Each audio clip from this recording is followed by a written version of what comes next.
Hey guys, tonight we explore a different kind of darkness. Not the darkness of tombs or lost cities or ancient chambers sealed beneath sand. Tonight we enter the darkness of sleepless nights, of hours that stretch impossibly long, of the peculiar suffering that comes not from what happens to us but from what our own bodies will not allow.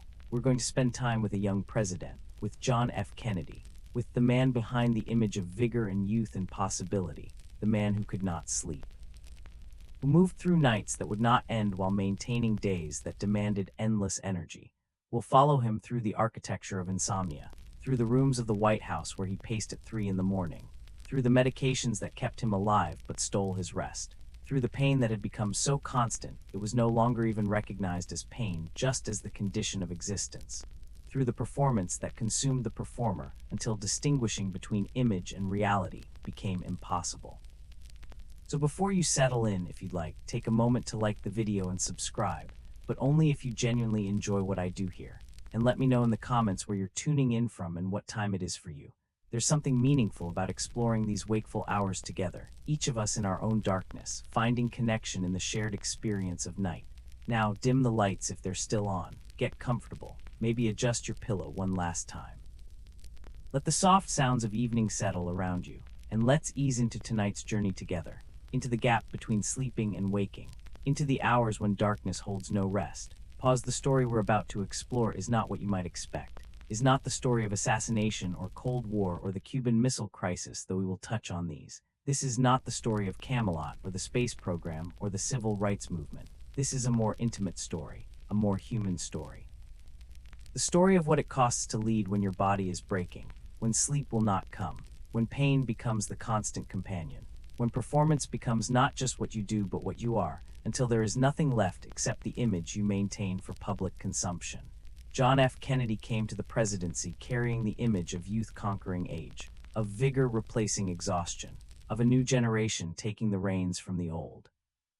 The 1960 campaign was built on this contrast: Kennedy young and energetic, Nixon tired and haggard, the future against the past. The image was powerful, was convincing, was what the nation needed to believe, but it was also in many ways a fiction, a necessary fiction, a carefully maintained illusion that required daily sacrifice of the man to preserve the myth. Behind the image was a body that had been failing since childhood. Addison's disease that made his adrenal glands unable to sustain life without daily medication, a back injury that never healed, that required him to wear a steel brace beneath his tailored suits, chronic pain that made simply sitting or standing a kind of ongoing torture, and sleep deprivation, constant, accumulating sleep deprivation caused by the medications that kept him alive, by the pain that kept him awake, by the burden of office that never allowed full rest even when physical rest was briefly possible. We will explore 12 aspects of this hidden suffering, 12 chapters in the secret history of a presidency. We'll begin with the hours when darkness held no rest, the wakeful nights in the White House residence, where he moved through rooms designed for repose, but offering none. We'll examine the body that wore suffering like a second skin, the catalog of illnesses and injuries that defined his physical existence. We'll witness the performance that consumed the performer, how maintaining the image of health required sacrificing authentic selfhood. We'll stand in the White House at 3 a.m., in that hour when ghosts walk and the living cannot sleep. Will sit in the rocking chair that became his sacred vessel, the only position that eased what stillness made unbearable. Will descend into the swimming pool, where gravity briefly released its hold, where water offered what earth could not. Will feel the burden that daylight could not lift, the weight of nuclear codes and decisions that affected millions. Will hear the voices that spoke through medication, the chemical spirits that occupied his body alongside his consciousness. Will understand the myth that required destroying the man, how creating the image of vigor demanded sacrificing the reality of suffering. And finally, we'll witness the sleep that came too late. November 22, 1963, when the performance ended and the body was released from its impossible burden. When rest finally came, though not in the way anyone would have chosen. This is not a political story, though politics are present. This is not a story about policy or legacy or historical achievement, though these appear. This is a story about embodiment, about what it means to inhabit flesh that fails you, about the gap between what duty demands and what the body can provide, about the price of maintaining an image, about the specific suffering of sleeplessness, about what happens to the mind and spirit when rest becomes impossible and yet performance must continue. Tonight, we will move slowly through these hours. We'll not rush. We'll allow the darkness to deepen around us naturally. We'll explore what it means to be awake when sleep should come, to suffer invisibly while appearing strong, to bear burdens in private while projecting confidence in public. These are not just Kennedy's experiences. These are human experiences that his extreme circumstances illuminate. We all know something of sleepless nights, of physical suffering, of maintaining appearances while struggling internally. His story is particular, but his suffering speaks to something universal. So let us begin. Let us enter the residence where presidents should dream, but one could not. Let us stand at the window where light burned through hours when all lights should be dark. Let us walk the corridors that learned his footsteps. Let us sit in the chair that rocked through darkness. Let us inhabit for these hours the experience of wakefulness that will not end, of pain that will not quiet, of the body that refuses the mercy of surrender. Let us explore what it means to be the person in the lit window while the world sleeps, the person who cannot rest. The person who moves through darkness waiting, always waiting for dawn. The night deepens, the rocking chair waits, and somewhere in the residence where presidents should dream, a light burns that will not dim. The journey begins, the hours stretch ahead, and we together will walk through them, will understand them, will bear witness to the hidden suffering behind the public image, to the sleepless nights behind the vigorous days, to the man behind the president, to the human behind the myth. In the residence where presidents should dream, there was a light that would not dim. Behind tall windows that overlooked gardens sleeping in moonlight, one window remained illuminated, always that one window, night after night, a single rectangle of golden light against the darkness of Pennsylvania Avenue, a beacon that spoke not of vigilance but of something else, something quieter. Something that those who passed by in the small hours, the night guards, the late workers returning home, the insomniacs walking the streets of a sleeping capital came to recognize. That light meant someone was awake when all the world should rest. Someone could not surrender to the mercy of unconsciousness. Someone remained trapped in the waking world while shadows deepened and stars wheeled slowly overhead. Behind that window, a young man moved through rooms designed for repose. Rooms furnished with the expectation that those who governed by day would find peace by night, that the burdens of office, however heavy, would be set down in darkness. That sleep, that ancient gift, that nightly restoration would come as it comes to all living things, as it had come to presidents before him, as it should come to anyone who had earned exhaustion through the day's labors. But for him, sleep had become a stranger, had become the guest who no longer visited, had become the promise that the body could not keep. It is said that the corridors of the White House hold memory, that the walls absorb the footsteps of those who have paced them. That late at night, when the building settles into its own kind of rest, you can sometimes hear the echoes of previous occupants. Lincoln walking during the Civil War, Wilson in the grip of stroke, Roosevelt in the wheelchair he hid from cameras. All the presidents who had known sleepless nights, who had borne burdens that would not release them to dream. The building remembered them, and now it learned new footsteps, lighter than Lincoln's, more measured than Wilson's. The particular rhythm of a young man who moved through darkness not from worry alone, though worry was present, but from something more fundamental, from the body's rebellion, from pain that had become so constant that it was no longer even recognized as pain, just as the condition of existence, just as the way things were. He would begin in the bedroom, would lie there first as ritual demanded, as hope suggested, would position himself carefully in the bed, adjusting pillows, finding the angle that his damaged spine might tolerate, the back brace removed for the night, that rigid frame that held him together during waking hours but could not be worn while lying down.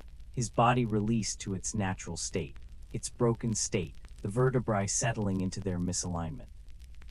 Compressed nerves beginning their nightly conversation, not speech exactly, not the sharp declarations of acute injury, but the steady murmur of chronic damage, the constant whisper that said, "Something here is wrong, something here will not heal, something here will hurt forever." And then the other voice, the one that came from the medications, from the steroids that kept his adrenal glands functioning when they would not function on their own, the cortisone that his body required to sustain basic life.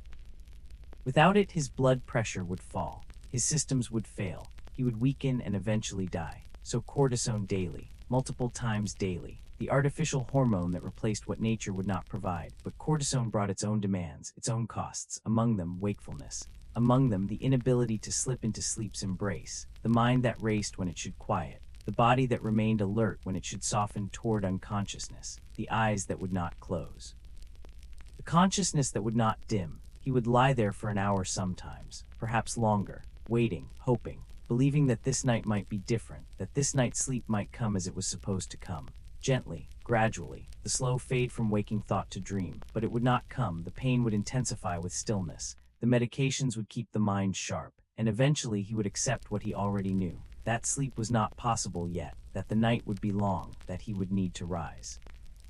To move, to do something with the hours that stretched ahead like an impossible distance that must somehow be crossed on foot.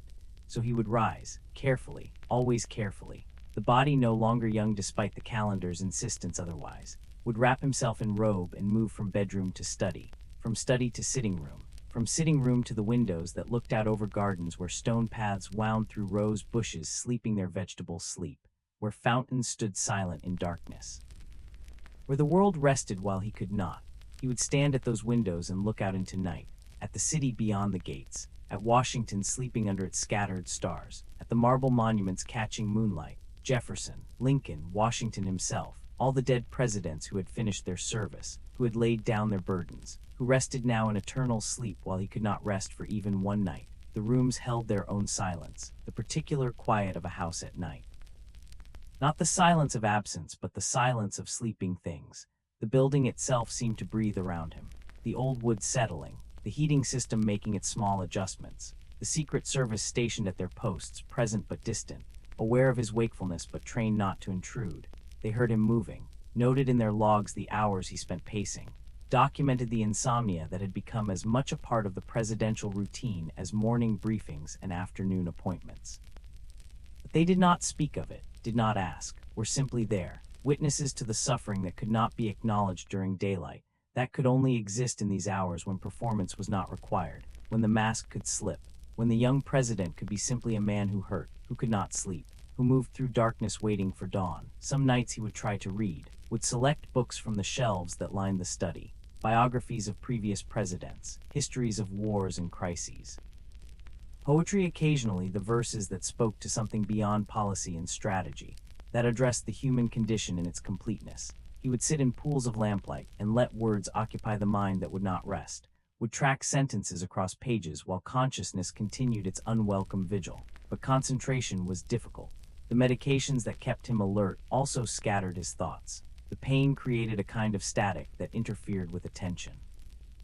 He would read the same paragraph multiple times, would lose the thread of argument, would close the book and simply sit, existing in the liminal space, not quite reading, not quite thinking, just being present in the wakefulness that would not end. Other nights he would move to the rocking chair, that famous chair that became part of his image, that photographers captured during meetings, that visitors commented on the president who rocked while conducting business. They thought it casual, thought it folksy, thought it was simply his style, but it was medicine, was the only position that distributed his weight in ways his spine could tolerate for extended periods, was the gentle motion that created relief where stillness created agony. He had ordered these chairs placed throughout the White House, in the Oval Office, in the residence, in any room where he might need to sit for long hours. They were not furniture, they were medical equipment, were tools for managing what could not be cured. And in the deep night when sleep would not come and pain would not leave and medication kept his mind sharp while his body screamed for rest, he would sit in the rocking chair in his bedroom and move, forward and back, the ancient rhythm, the motion that mothers used to soothe infants. That has been human comfort since humans first discovered that movement eases what stillness makes unbearable. The wood would creak softly, the cushions would compress and release, and he would rock.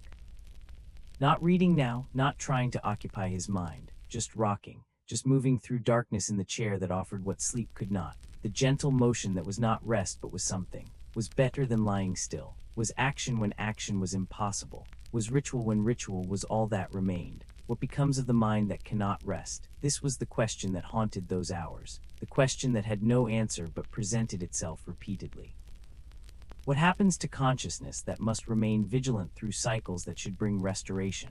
What toll does chronic wakefulness extract? Not just the tiredness, though there was that, accumulating night after night, building into exhaustion that never quite resolved, but something deeper, some change to the structure of thought itself, some alteration to the way the mind processed experience when it never received the respite that sleep provides, when memories were never properly filed, when emotions were never fully metabolized, when the day's burdens were carried directly into the next day without the intervening mercy of unconsciousness.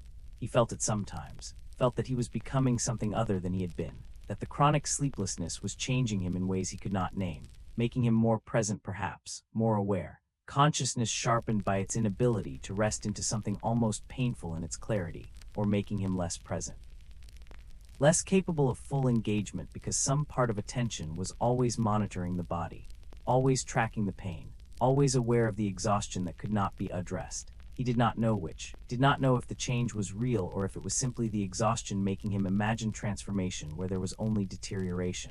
The question remained, unanswered, unanswerable perhaps, and what becomes of the body that refuses surrender? This was the companion question.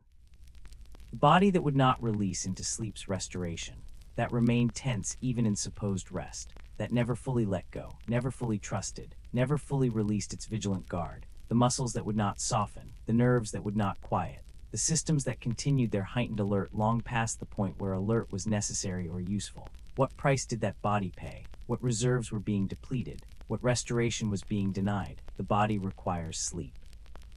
This is biological fact. This is not optional. This is not subject to will or discipline or necessity. The body requires those hours of unconsciousness, requires the deep restoration that only sleep provides, requires the time when consciousness withdraws and the body can attend to its maintenance, can repair, can replenish, can prepare itself for the next day's demands. But his body did not receive this, could not receive this. The pain prevented it, the medications prevented it.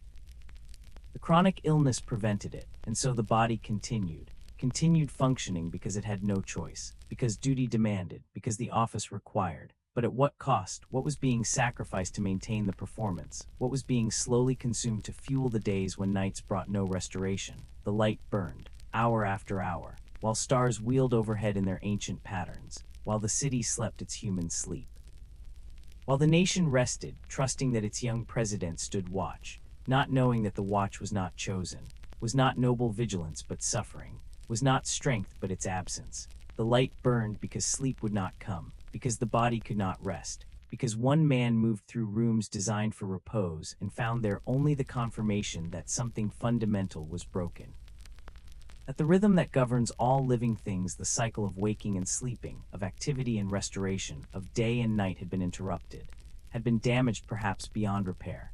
And yet dawn would come, as dawn always comes. The darkness would begin to thin, the quality of shadows would change, the birds would begin their morning chorus, and slowly, gradually, the impossible distance would be crossed. Another night survived, another sleepless vigil completed. The rocking chair would cease its motion.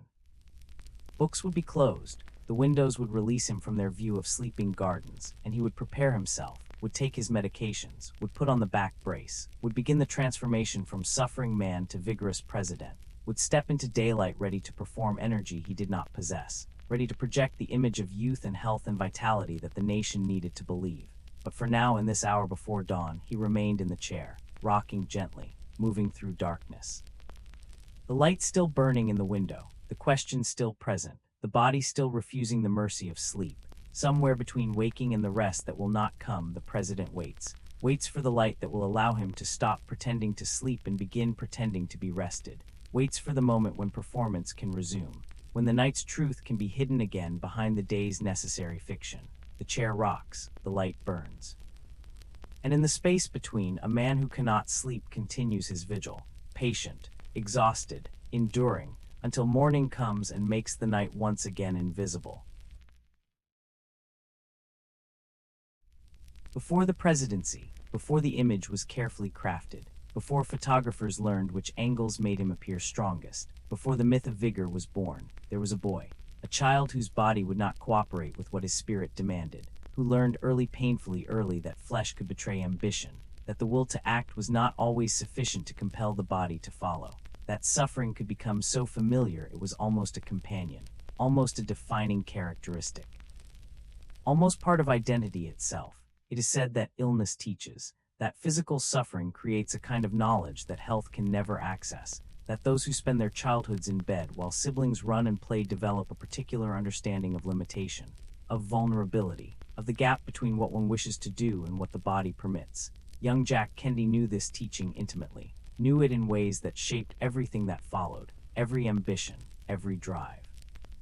Every determination to prove that the sick child could become the strong man, that the body's early betrayals did not define what was possible. The illnesses came in waves, not once, not twice, but repeatedly, relentlessly, as if his body had decided from the beginning that it would not make existence easy, would not provide the simple gift of health that most people take for granted. Scarlet fever in early childhood, the infection that turns skin red and hot. That brings fever high enough to cause delirium. That was deadly in the years before antibiotics. He survived it, but survival came with cost, with weeks in bed, with the fear that settled into his parents' eyes, with the knowledge that he was fragile in ways his brothers were not, then appendicitis, the sudden inflammation, the emergency surgery, the recovery that took longer than it should, that left him weak, that made his mother worry, that made him different, made him the one who had to be careful, who had to be protected, who could not simply be a boy among boys but had to be a patient among healthy siblings, the one whose body might fail again, who might need saving again, who carried in his flesh the evidence that he was not like the others, was not as strong, was not as resilient, was vulnerable in ways that could not be hidden or denied or overcome through will alone. And then the mysterious ailments, the ones that doctors struggled to name, that presented as symptoms without obvious cause. Weight loss, fatigue, the strange yellowing of skin that suggested liver problems but wasn't quite jaundice, strange infections that came and went, weakness that settled in for weeks and then lifted without explanation.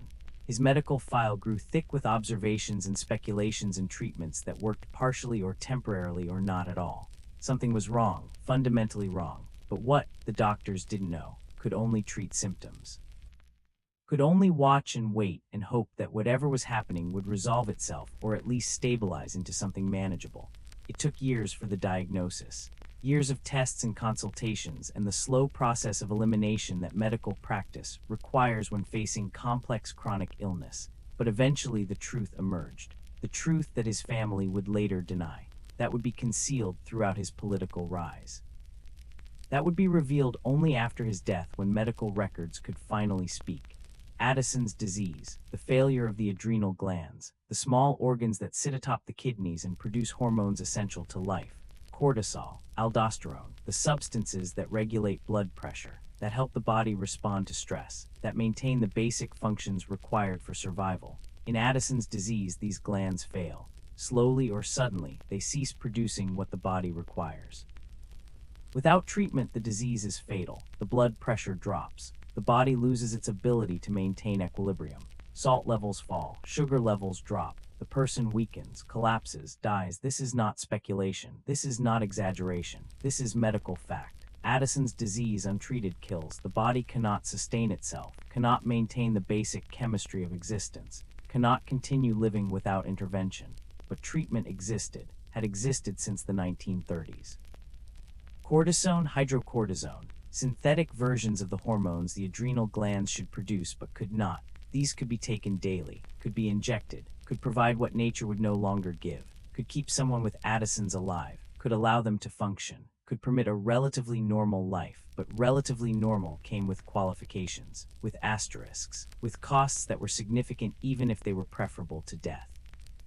Kennedy would take steroids every day for the rest of his life, multiple times daily, carefully timed doses to maintain the blood levels that his body required. This was not optional. This was not something he could skip if he felt well. This was survival. This was the price of continued existence. The cortisone kept him alive, allowed his blood pressure to remain stable, allowed his body to function, allowed him to walk and talk and eventually run for office and serve as president.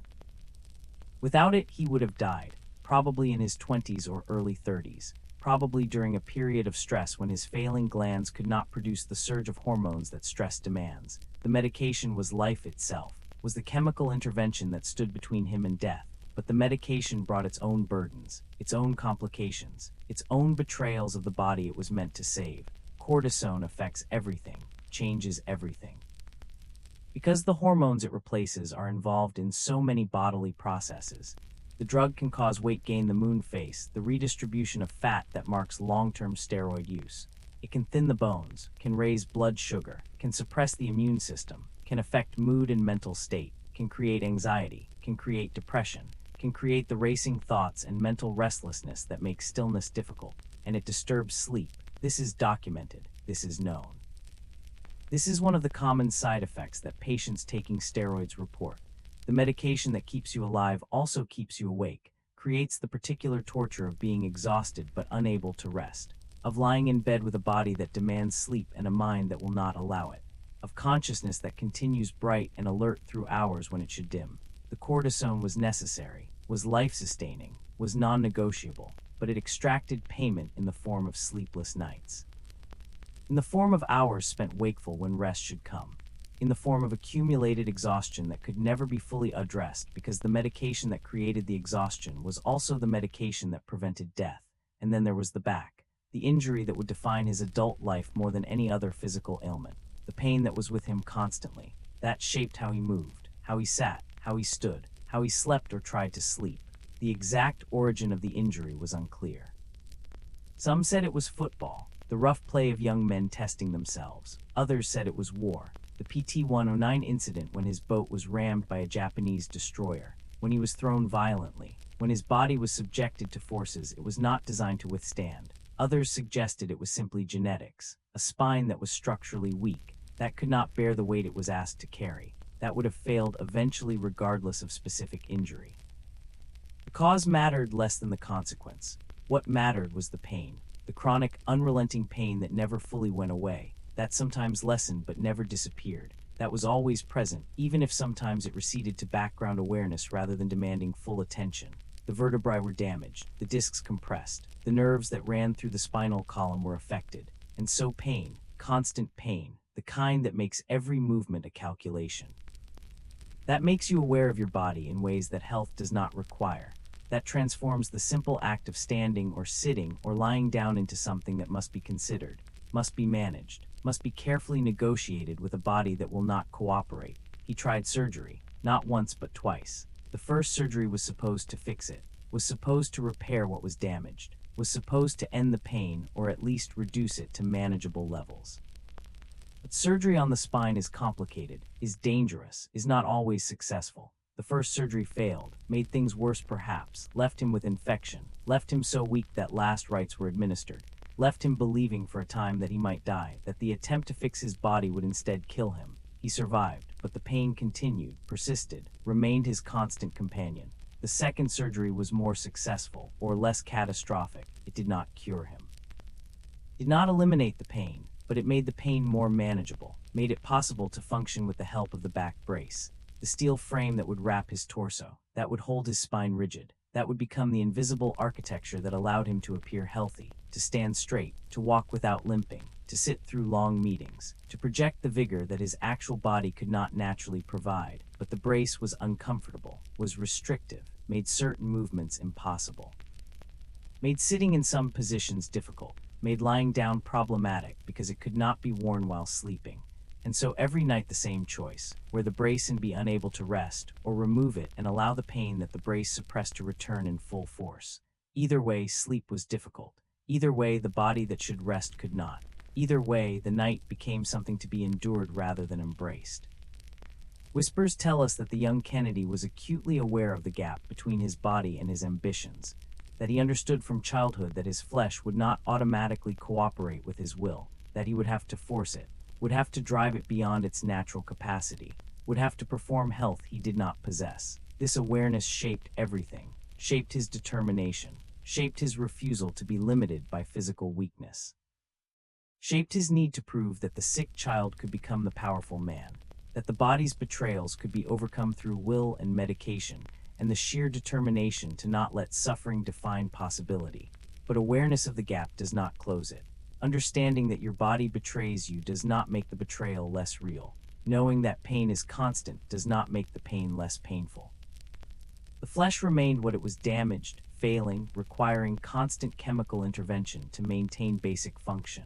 The knowledge just made the suffering conscious, made it a choice that had to be made daily, made it a burden carried with full awareness rather than innocent acceptance. Some believe that this is why he drove himself so hard, why he could not rest even when rest was physically possible.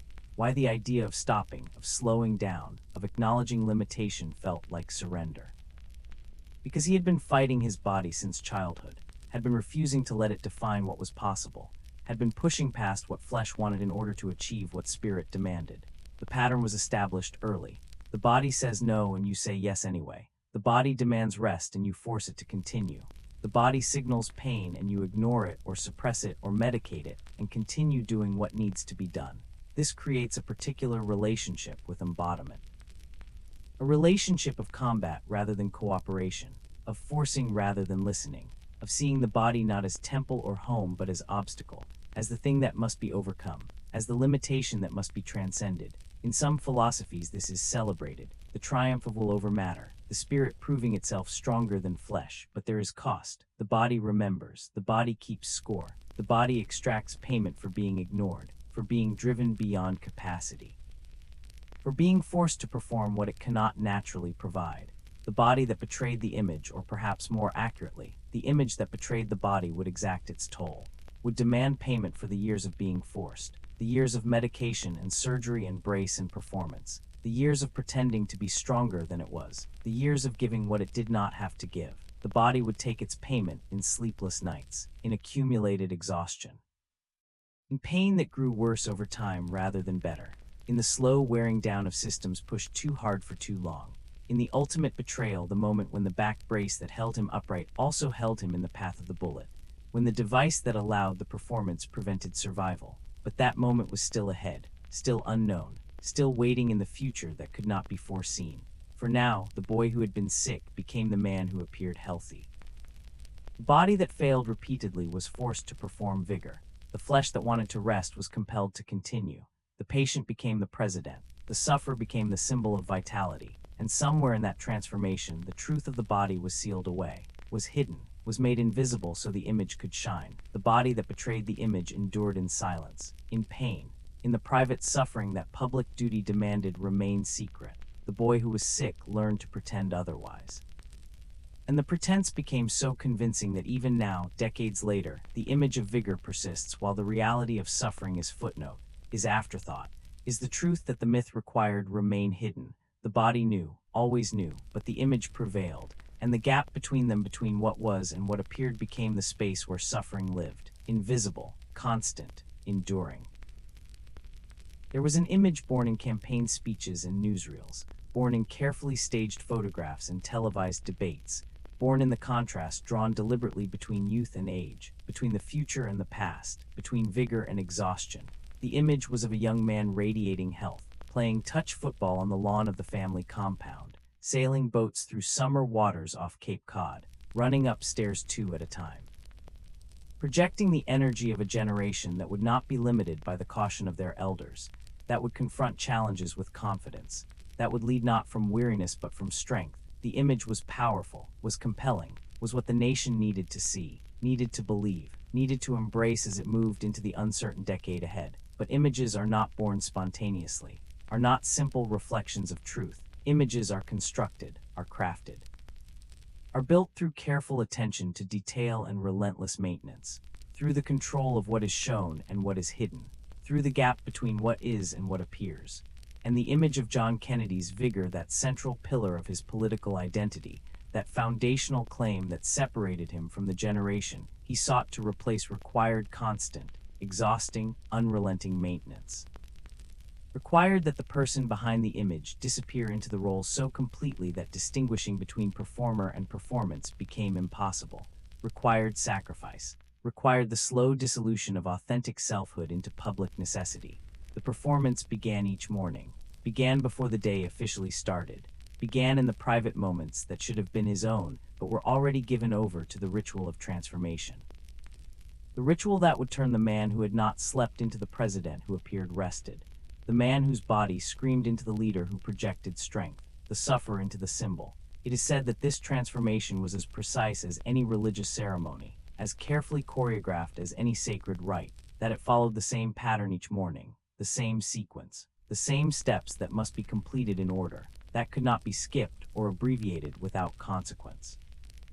First, the medications, before breakfast, before dressing, before anything else. The pills arranged in their daily doses, the cortisone that kept dying glands functioning, the thyroid medication for the gland that also did not work properly, the testosterone to counteract some effects of the steroids, the antibiotics for chronic infections, the antihistamines for allergies, the pills that managed the colitis that made digestion painful.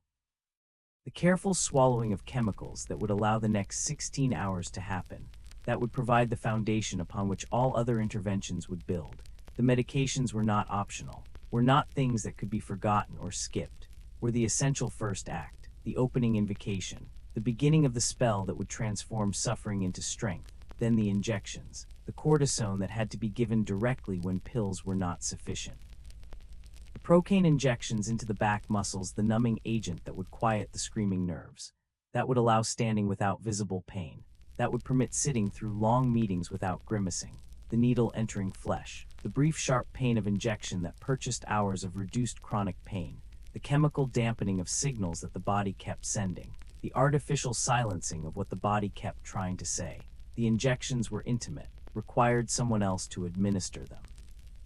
Required trusted doctors or nurses who understood the necessity, who would maintain the secret, who would provide what was needed without asking questions that could not be answered. And then the back brace, the steel and canvas frame that would hold his torso rigid, that would force the damaged spine into position it could not naturally maintain. The straps pulled tight, the buckles secured, the transformation of the body into something partly mechanical, partly prosthetic. The brace was hot, was uncomfortable, made certain movements impossible, but it was necessary, was the architecture that allowed the appearance of normal posture, of straight standing, of strength. Without it he would slump, would move carefully, would reveal through posture what words denied. So the brace was worn every day for every public moment. The body contained, held, forced into the shape that vigor required even when the flesh wanted to collapse. Then came the dressing. The clothes chosen not just for appearance but for function. The shirts tailored to accommodate the brace while hiding it. The suits cut to hang properly over the rigid torso. The careful attention to silhouette that would suggest health rather than concealment. The ties knotted. The shoes selected, never ones that required bending to tie, because bending was difficult, was painful, was something to be avoided when possible. Every detail considered, every choice made with awareness that appearance mattered. That the image must be maintained, that nothing could be allowed to suggest the reality beneath the clothes, beneath the carefully constructed surface. And finally, the face, the expression that would be worn for the day, the smile that must come easily, the alert eyes that must show no trace of exhaustion, the animation that must suggest energy even when energy was manufactured through chemistry rather than generated through rest. This too was part of the performance, part of the daily construction. The face must show what the body did not feel, must project what the medications provided artificially, must convince others that what appeared was real rather than performed. The entire ritual took time, took longer than most people's morning routines, took the kind of patient, repetitive attention that athletes give to preparation, that actors give to makeup and costume. But this was not athletic preparation or theatrical performance, though it shared elements of both. This was daily transformation from one state to another, from private suffering to public strength, from the man who could not sleep to the president who led with vigor, from what was to what must appear. Some believe that this ritual became sacred through repetition, that performing it daily for years transformed it from necessity into something else, into ceremony, into liturgy, into the daily mass that allowed him to become what duty required. The medications became incantations, the chemical words that changed reality. The injections became communion, the piercing of flesh that brought sustenance. The back brace became vestment, the sacred garment that marked transformation from ordinary man to president. The performance became priesthood, the vocation that demanded complete surrender of private self to public role. But what does such performance cost? Not in medical terms, those costs are documented, are known, are part of the clinical record, but in human terms, in terms of selfhood, in terms of authenticity, in terms of the slow erosion of the boundary between who you are and what you perform. When does the mask become the face? When does the performance become the performer? When does the repeated act of pretending transform into a different kind of reality, where the pretense is all that remains? The cost was loneliness. The particular isolation that comes from being always observed, from having no moment when the performance can stop, when the mask can fall, when you can simply be yourself without calculation or presentation or awareness that every gesture will be interpreted, Every expression will be noted. Every sign of weakness will be amplified. He could not rest from the performance, could not take intermission, could not have private moments that were truly private because the performance had become so habitual that it continued even when alone. Observers noted that he was always on, that even in private meetings with close advisors, he maintained the persona, the quick wit, the alert presence, the projected confidence. Some thought this was simply his personality, his natural way of being, but those closest to him recognized it as performance. As the role that had been practiced so long it had become instinctive, as the character that had consumed the actor until separating the two was impossible. The cost was uncertainty. When feelings are chemically influenced, when energy is pharmaceutically provided, when pain is artificially suppressed, which emotions are genuine, which responses are authentic, is the confidence real or is it the steroids? Is the alertness true engagement or is it the stimulants preventing exhaustion from showing? Is the calm demeanor actual peace or is it the painkillers creating emotional distance from suffering? He could not always tell, could not always distinguish between what he felt authentically and what the medications made him feel. The chemical orchestra that allowed his functioning also made all experience suspect, made authenticity uncertain, made him unsure whether the person performing was who he actually was or simply who chemistry allowed him to become. The cost was exhaustion. Not just physical exhaustion, though that was constant, but existential exhaustion. The weariness that comes from never being able to stop performing, from having no space where authentic self is permitted, from the constant effort of maintaining an image that contradicts felt experience. The gap between what appeared and what was required constant energy to maintain, required vigilance. Required the kind of attention that never rests because a single moment of inattention could reveal what must remain hidden. This exhaustion was deeper than sleeplessness, was the exhaustion of the soul that has no place to be itself. He would perform even in rooms where he was alone, would maintain posture even when no one watched, would move with awareness of image even when image did not matter. The habit had become so ingrained that it operated automatically. The performance had consumed him so completely that he could not stop performing even when performance served no purpose, even in the residence, even in moments that should have been private. Even when his body screamed and his mind begged for rest, he would maintain the facade, would sit straight, would move carefully, would perform vigor for an audience of none. Somewhere in this dissolution, the question arose, which was real, the image or the suffering, the performed vigor or the experienced pain? The public president or the private man? And the terrible answer began to emerge that both were real and both were false.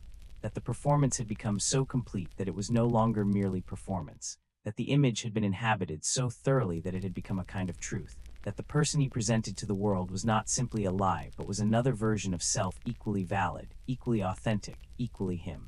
Just not the only him, not the complete him, not the whole truth. There was a mirror in his private bathroom, hung where he would see himself multiple times daily, where he would check appearance, where he would confirm that the image held, that nothing had slipped, that the performance remained convincing. It is said that sometimes he would stand before this mirror and simply look, would study his reflection, would try to see past the surface, would attempt to distinguish the face the world saw from the face he felt he wore.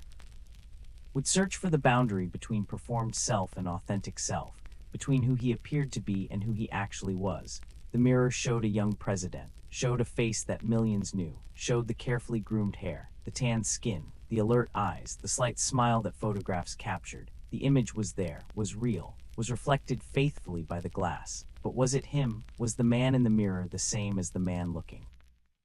Or had the performance become so complete that the reflection showed only the character while the actor had disappeared? Which face was true, the one others saw or the one he felt from inside? Both. Neither. The answer was both.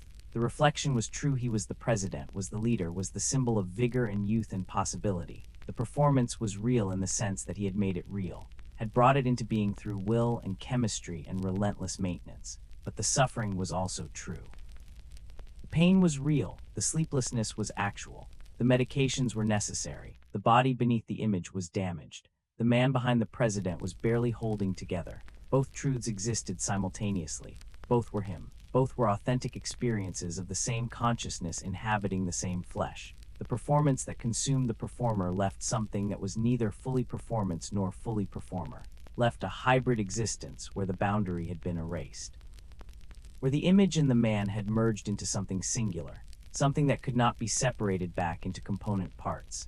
He had become what he performed. The performance had become who he was, and perhaps that was the most complete form of transformation possible, not the triumph of image over reality, but the dissolution of the distinction between them, the creation of something that was both and neither, that was wholly itself.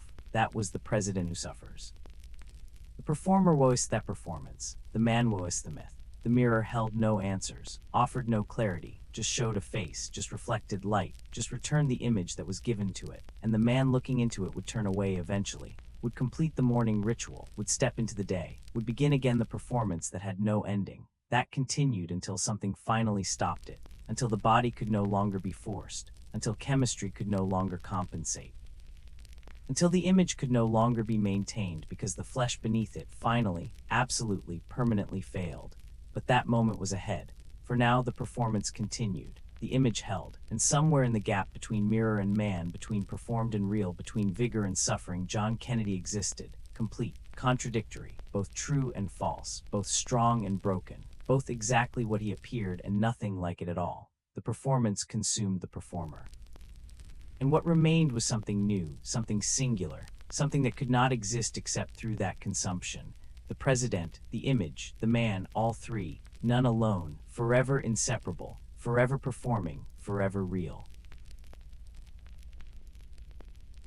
3 in the morning, the hour when the veil grows thin, when the dead walk in memory and the living cannot find sleep, when the boundary between past and present becomes permeable, when those who have gone before seem closer than they do in daylight's rational clarity, when buildings that have witnessed much begin to speak in the language of creaking floors and settling walls, and the particular silence that is not absence of sound but presence of something else, something older, something that remembers.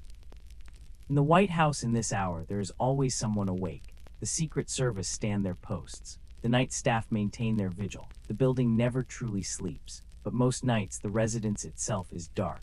The private quarters where the president lives are supposed to be places of rest, of restoration, of the privacy that public life otherwise denies. The lights should be out. The rooms should hold only sleeping occupants. The night should pass in the unconsciousness that all living things require. But there is a light, has been a light for months now. A single window illuminated when all others are dark. A sign that something is wrong, that someone cannot rest, that sleep has become impossible even in the hours when sleep should be inevitable. Behind that light, John Kennedy moves through rooms that are not entirely his own, that belong as much to history as to him, that have held other presidents, other men who bore impossible burdens, other humans who tried to sleep in beds that memory of the day's decisions made uncomfortable. The building remembers them all, holds their echoes, their footsteps absorbed into floorboards that have borne the weight of so much pacing, so much midnight walking, so many men who could not rest when rest was what they most needed. It is said that Lincoln walked these halls during the Civil War. The tall, gaunt president would move through the residence in the small hours, unable to silence the thoughts that came with sending men to die, that the weight of preserving the Union kept him from the comfort of unconsciousness, that he would write letters to mothers of dead soldiers while the building slept around him, that his footsteps echoed in these same corridors, that his presence, whether you believe in such things or not, left something of itself in the walls, in the floors, in the very atmosphere of the place.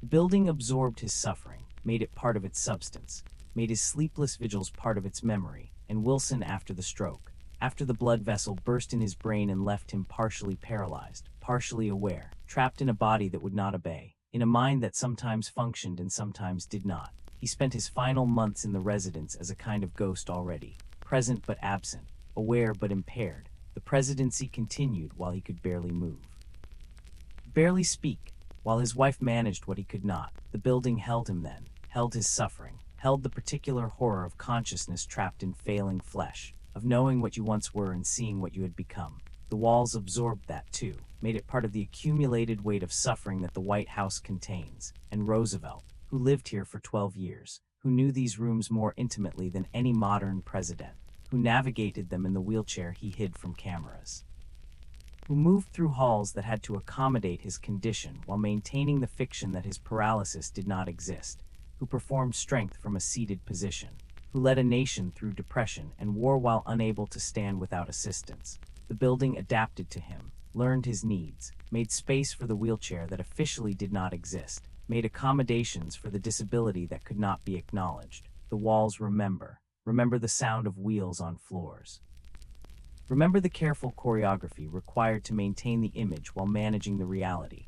These presences linger, not as supernatural phenomena, though some who work late in the White House swear they have heard footsteps when no one walks, have felt presences in rooms that are empty, but as historical weight, as the accumulated suffering of men who have occupied these spaces and left something of themselves behind. The building is not haunted in the ghostry sense, but it is inhabited by memory. By the residue of all who have walked here, all who have suffered here, all who have lain awake at 3 in the morning wondering if the decisions they made were correct, if the burdens they carried could be sustained, if morning would bring relief or only more impossible choices. Kennedy knows this history, has read about his predecessors, understands that he is not the first to pace these halls in darkness, not the first to find sleep impossible, not the first to bear weight that will not release him even when consciousness begs for respite. There is something almost comforting in this knowledge, in understanding that others have been here before, have felt what he feels, have endured what he endures. The loneliness of the wakeful hours is slightly less lonely when you understand that you walk in footsteps worn by others, that your suffering is not unique, that the building itself has witnessed this before, will witness it again. He moves from room to room. From the bedroom where sleep should come to the study where books wait, from the study to the sitting room where the rocking chair stands, from the sitting room to the windows that look out over gardens where moonlight falls on stone paths and sleeping roses. The route varies, but the pattern remains. Movement, restlessness, the body that will not be still, the mind that will not quiet, the consciousness that continues its vigil whether he wills it or not. The building accommodates his pacing, has accommodated the pacing of others. The floors know this rhythm. The walls accept it. The doors open silently to rooms that have held so much midnight thought, so much sleepless worry, so much human consciousness extended beyond its natural span. Whispers tell us that the walls themselves seem to breathe with him, that the building's natural sounds the settling of old wood, the expansion and contraction that temperature changes create, the small adjustments that structures make in darkness synchronize somehow with his movement, that he is not walking through the building so much as with it, that occupant and structure have developed a relationship, that they share the vigil, that he is not alone even when alone because the White House itself keeps him company, remembers him, holds him the way it has held others who could not sleep. The portraits watch. Washington, Jefferson, Lincoln, all the dead presidents whose images hang in hallways and rooms. During the day they are historical decoration, official commemoration, the visual representation of the weight of office. But at night, in the hour when boundaries thin, they become something else, become witnesses, become the audience that watches his performance of wakefulness, become the judgment that asks, how are you bearing up? How are you managing? Can you sustain this? Will you endure? He does not speak to the portraits, does not acknowledge them directly, but he is aware of their presence, of their eyes following his movement, of the way they seem to know what he knows, that the image and the reality have diverged, that the vigorous president is also the sleepless sufferer, that public strength and private weakness exist in the same body, in the same moment, that there is no contradiction because both are true. The portraits understand. They represent men who also performed, who also suffered, who also maintained images that contradicted felt experience. They do not judge, just witness, just watch, just remind him that he is part of a long line, a succession, a tradition of men who have found these hours difficult, who have walked these halls when walking was all that remained. The Secret Service hear him, mark his movement in their logs. 300 hours, President mobile in residence. The notation is neutral, is professional, is simply documentation of fact. But beneath the neutral language is recognition, is the understanding that this is not occasional, not rare, not the normal wakefulness that any person experiences sometimes. This is pattern, is constant, is the nightly reality that has become expected. The agents do not comment, do not ask, are trained to observe without intruding. But they know, keep their own count of sleepless nights, note the accumulation, wonder privately what this costs. What toll the chronic wakefulness extracts, whether someone should intervene, whether anything can be done, but what intervention is possible. The pain cannot be eliminated. The Addison's disease requires the steroids that prevent sleep. The burden of office does not disappear because the body is exhausted. The presidency continues regardless of whether the president rests. The performance must be maintained tomorrow. The image must hold. The vigor must be projected. So the sleeplessness is endured. Is accepted is simply the condition of his existence, the price of maintaining what cannot be maintained except through sacrifice, the cost of being who he must be. Some nights are worse than others. Some nights the pain is more intense, the medications less effective, the mind more insistent on reviewing decisions, on worrying about consequences, on replaying conversations and moments where different choices might have led to different outcomes. On those nights, the pacing intensifies. The movement becomes less aimless, more driven. The restlessness that cannot find rest expresses itself in motion that goes nowhere but cannot stop. The building absorbs this too, makes room for it, allows it. The corridors are long enough for pacing. The rooms are numerous enough for variation. The structure accommodates suffering as it has accommodated suffering before. Other nights are quieter. The pain is manageable. The thoughts are less urgent. The wakefulness is no less complete but is gentler somehow. Is simply the state of being awake when sleep should come, without the edge of desperation, without the sense that something must be done even though nothing can be done. On these nights he moves more slowly, sits more, reads more. The building becomes less corridor and more sanctuary, less prison and more refuge. Not comfortable, it cannot be comfortable when rest is impossible but familiar. Known, the rooms hold him without demanding anything. The walls witness without judging. The building simply is. Simply exists around him, simply provides space for the wakefulness that has nowhere else to go. At this hour, the city beyond the gates is mostly dark. Washington sleeps. The monuments catch moonlight and hold it. The Potomac moves silently past the sleeping stones. The nation rests, trusts that their president maintains watch, does not know that the watch is not chosen, is not noble vigilance but involuntary wakefulness, is not strength but its exhaustion. They sleep while he cannot. Trust while he suffers, rest while he endures. The gap between what they believe and what is has never been wider than at 3 in the morning, than in this hour when his wakefulness is most absolute and their sleep is most complete. But perhaps this is as it should be. Perhaps leadership requires this gap, requires that the one who leads suffers what those who follow do not see, carries burdens that remain invisible, maintains vigils that go unacknowledged. Perhaps the price of being trusted is being unable to share the full truth, of maintaining the image even when the image costs everything, of performing strength so convincingly that no one knows how close to collapse you are, how little sleep you get, how much pain you endure, how fragile the whole construction is. The White House at 3 in the morning holds these contradictions, holds the president who cannot sleep in the nation that does, holds the performance and the suffering, holds the image and the reality. Holds past and present, holds the dead presidents in memory and the living one in flesh, holds everything without resolving anything, just holds, just witnesses, just continues its own existence while accommodating those who inhabit it temporarily. The building will outlast him, will hold other presidents, will witness other sleepless nights, will absorb other suffering into walls that already hold so much. The White House endures, the presidents pass through, the suffering accumulates. The building remembers, and somewhere in its memory forever will be these nights, these hours, this particular president moving through these particular rooms at this particular hour, unable to rest, unable to stop, unable to be anything except awake when all the world sleeps. The White House at 3 a.m., the hour of ghosts, the hour when the living cannot sleep and the dead seem close, the hour that Kennedy knows intimately, the hour that knows him, the hour that will hold him forever in its memory. Pacing, wakeful, enduring, until dawn comes and makes the night once again invisible. Among the furniture of state, one piece became holy through use, not through intention, not through consecration by priest or ritual, but through repetition, through need, through the body's desperate requirement for motion that eases what stillness makes unbearable. The wooden rocking chair with cushions positioned precisely, not randomly, not for casual comfort, but placed with the care that ritual demands, with the attention that survival requires. The cushions arranged to support the damaged spine at exact angles, to distribute weight in ways that allowed relief, brief relief, temporary relief, but relief nonetheless in a life where relief was rare, was precious, was worth the careful attention to positioning that most people would never understand, that most people would never need to understand. It is said that objects can absorb the suffering of those who use them. That furniture touched repeatedly, sat in daily, relied upon desperately, takes on something of the person who needs it. Becomes more than wood and fabric and mechanical function, becomes companion, becomes witness, becomes the silent partner in suffering that cannot be shared with those who speak.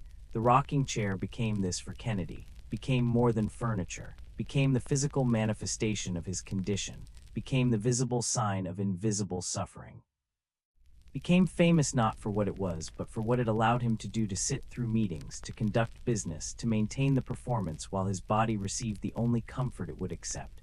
The chair was not elegant by White House standards, was not an antique worth cataloging, was not historic before he made it so, was simply a wooden rocking chair, well-made, sturdy, designed for the simple human pleasure of gentle motion, of sitting outside on summer evenings.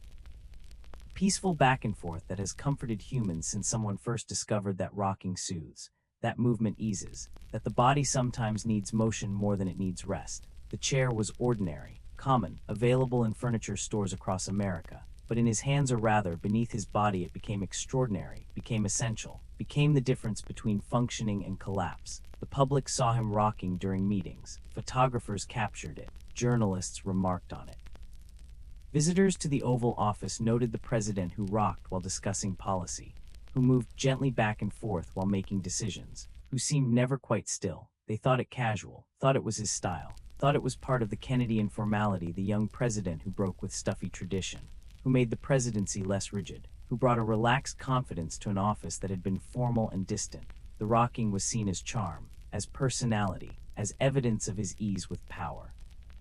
His comfort in his role, his natural, unaffected way of being. But those who knew the doctors, the closest staff, his wife, understood differently, understood that the rocking was not style but necessity, was not casual but medical, was not preference but the only position that allowed his damaged spine to exist without screaming. The chair was not furniture, was medical equipment, was therapy disguised as habit, was treatment that could be administered continuously without anyone knowing that treatment was occurring. The gentle motion distributed pressure, changed the angle of compression on damaged vertebrae, allowed muscles to adjust, gave the body what stillness denied, the constant small shifts that prevented any single position from becoming unbearable. Whispers tell us that he had these chairs placed throughout the White House, not just one, but multiple chairs, in the Oval Office for meetings, in the residence for evening hours, in rooms where he might need to sit for extended periods, each chair positioned, each one necessary, each one a small mercy in a life that offered few mercies. The placement was strategic, was planned, was the result of understanding that his body required this specific intervention in multiple locations, that he could not simply retreat to one place when pain became intense, that the performance required him to be in many places, that the chair had to follow him, had to be available wherever duty took him. Some believe that the motion itself became sacred through repetition, that the physical act of rocking forward and back, transformed from medical necessity into something else, into meditation, into prayer without words, into the repetitive motion that allows the mind to separate from the body's complaint, that creates rhythm that consciousness can follow away from pain, away from wakefulness, away from the constant awareness that something is wrong. The rocking became mantra, became the physical embodiment of endurance, became the way to survive the hours that must be survived. Forward and back, the motion is ancient, is older than chairs, is the rhythm that parents have used to soothe infants since humans began having children. The rocking that quiets crying, that brings comfort, that provides the sensation of motion that developing bodies seem to need, that creates the illusion of being held, of being carried, of not being alone in distress. Mothers know this motion instinctively, know that Bobby's calm when rocked, that the gentle movement speaks some language that consciousness understands before words develop. That says, you are safe, you are held, you are not alone. Kennedy returned to this ancient comfort, this primal soothing. The man who led a nation in the nuclear age used the same motion that has comforted human infants for millennia. There is something profound in this, something that speaks to the persistence of the body's needs regardless of the mind's sophistication, regardless of the office held, regardless of the power wielded. The body still responds to rocking, still finds comfort in motion, still reaches for the same soothing that worked in infancy. The president rocks like a child, not from weakness, but from the universal human need for comfort that persists regardless of age or achievement or responsibility. At night, when sleep would not come, when pain intensified with stillness, when medications kept the mind alert through hours when consciousness should dim, he would sit in the chair in his bedroom, would rock in darkness, would move in the pattern that had become so familiar, so necessary, so much a part of how he existed in his body. The motion was not dramatic, was not vigorous, was gentle, barely perceptible sometimes, just enough movement to provide relief, just enough rhythm to occupy attention. Just enough of the ancient comfort to make the wakeful hours bearable. The sound of the chair became part of the residence's nighttime symphony, the gentle creak of wood, the slight shift of weight, the repetitive sound that marked his wakefulness, that told the Secret Service he was awake again, that documented in acoustic form what their logs recorded in writing: the president does not sleep. The chair's voice became his voice in those hours, became the sound of his suffering. Became the evidence that rest would not come, that another night would be endured rather than spent in restorative unconsciousness. The wood creaking, the cushions compressing, the gentle back and forth, the sound of a man who cannot rest using the only comfort available. The rocking was not reading, was not work, was not even thinking in any structured sense, was simply being, simply existing in the body with the motion that made existence tolerable. The mind would wander, would drift, would enter states that were neither fully awake nor approaching sleep, liminal states, in-between states, the consciousness that continues but has nothing to attach to, that floats without direction, that exists without purpose beyond existing. These were not restful states, were not restorative, but they were different from the sharp-edged wakefulness that pain and medication usually enforced, were softer, were gentler, were the closest thing to rest that his nights allowed. Some mornings the staff would find him still in the chair, would arrive to wake him and discover him already awake, already dressed or nearly so, already beginning the day because the night had never properly ended. The chair would still be moving slightly, the last vestiges of motion, the final gentle rocks before stillness, the evidence that he had spent hours there, had survived another night through motion, through the ancient comfort of rocking, through the chair that had become more than furniture. That had become companion to suffering, witness to endurance, partner in the long nights when sleep was impossible and comfort was found only in motion. The chair became famous, became part of the Kennedy image, became recognizable. People who visited the White House mentioned it. Journalists wrote about the president who rocked. It became symbol of his informality, his accessibility, his human, approachable style of leadership. But the symbol disguised the reality. The fame hid the necessity. The recognition obscured the suffering. The chair was celebrated for what it represented in public imagination: casual strength, relaxed confidence while concealing what it actually provided. Medical intervention, pain management, the bare minimum of comfort required to function. After Dallas, after the assassination, after the sudden violent end, the chairs remained in the places where he had sat, remained with the impressions his body had left. The cushions compressed in the pattern of his weight, the wood worn smooth where his hands had gripped, the structure shaped by years of use. The chair remembered, held memory in its substance, in its wood and fabric and the slight looseness in joints that comes from constant motion. The chair had absorbed something of him, had become testimony to the hours spent rocking, to the nights survived, to the pain endured, to the performance maintained despite everything the body demanded. The chairs were preserved eventually. Became artifacts, became part of the historical record, not just as furniture but as evidence, as physical testimony to the hidden reality behind the public image. Museum curators who handle them note the wear, note the specific patterns of use, note what the chairs reveal about how he sat, how long, how often. The wood speaks what words concealed. The fabric testifies what the performance denied. The chairs remember what history tried to forget: that the vigorous president was also the suffering man. That strength was performed from a position designed to minimize pain. That leadership happened in a chair that rocked because stillness was unbearable. Empty now, the chair waits, sits in museum storage or in recreated offices where visitors can see it but not touch, not use, not experience what it provided. The chair has become symbol again. Has returned to being representation rather than function, serves now to illustrate rather than comfort, to memorialize rather than provide relief. The motion has stopped. The weight that required its specific support is gone. The body that needed its precise angles no longer exists. The suffering it helped manage has ended. The chair is empty, is still, is silent except for when moved for display, for documentation, for the occasional photograph, but the impression remains in the wood, in the compressed cushions, in the wear patterns that years of use created. The chair holds absence now instead of presence, holds memory instead of body, holds testimony instead of suffering. The sacred vessel that held him through countless vigils now holds only the knowledge that it once mattered, once was necessary, Once was the difference between functioning and collapse. The chair is empty, but it remembers, in the way that objects remember when they have been essential, when they have witnessed. When they have held what must be held, the rocking chair waits, still, silent, empty, forever marked by the body that required its mercy, forever holding in its wood and fabric the memory of motion, of comfort, of the gentle back and forth that allowed a man who could not rest to at least exist, to endure, to survive the nights through motion when sleep would not come. The sacred vessel, empty now but never quite empty, holding always what it once held, remembering always what it once provided. Chair, the motion, the comfort, the mercy, all preserved in wood that will outlast memory, that will testify when testimony is needed, that will remind future generations that sometimes the smallest comforts are the most essential, that sometimes an ordinary chair becomes sacred, that sometimes motion is the only mercy, that sometimes survival means rocking gently in darkness, waiting for dawn, again and again, until dawn no longer comes, until the motion stops, until the chair becomes empty. Sacred, silent, forever waiting, forever remembering, forever holding the shape of what once filled it, the rocking chair, the holy vessel, the witness, empty now but never forgot, the gentle motion, the ancient comfort, the mercy that allowed endurance, all held in wood, in fabric, in memory, forever.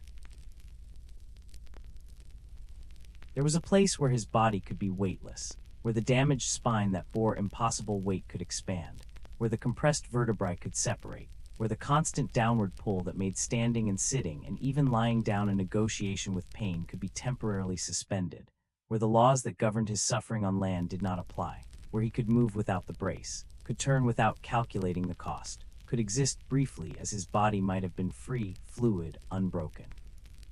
The swimming pool heated to precise temperature, located in the White House basement, private, guarded, his sanctuary in the truest sense, his cathedral, his place of pilgrimage 3 times daily when possible, more when the pain was severe, less when duty prevented, but always returning, always descending to the water that offered what nothing else could offer, what no medication could provide, what no doctor could prescribe in adequate measure, relief, genuine, physical, blessed relief.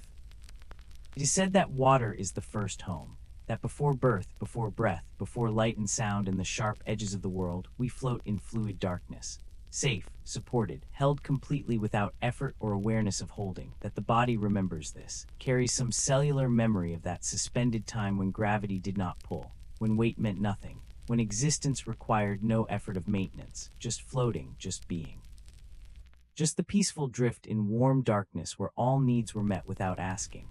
The body remembers. And sometimes, when suffering becomes too much, when the burden of terrestrial existence grows unbearable, the body seeks return, seeks water, seeks the element that allows temporary recovery of that lost state, that lost ease, that lost floating in warmth where pain had not yet learned to speak. Kennedy's pool was heated, always, kept at temperature that allowed his damaged muscles to relax.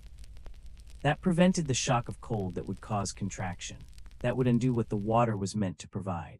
The temperature was not arbitrary, was calculated, was the result of medical consultation and personal experimentation, was the degree of warmth that maximized therapeutic effect, that allowed the longest possible time in water before the body began protesting in other ways. Too cold and the muscles tensed, too hot and exhaustion came too quickly.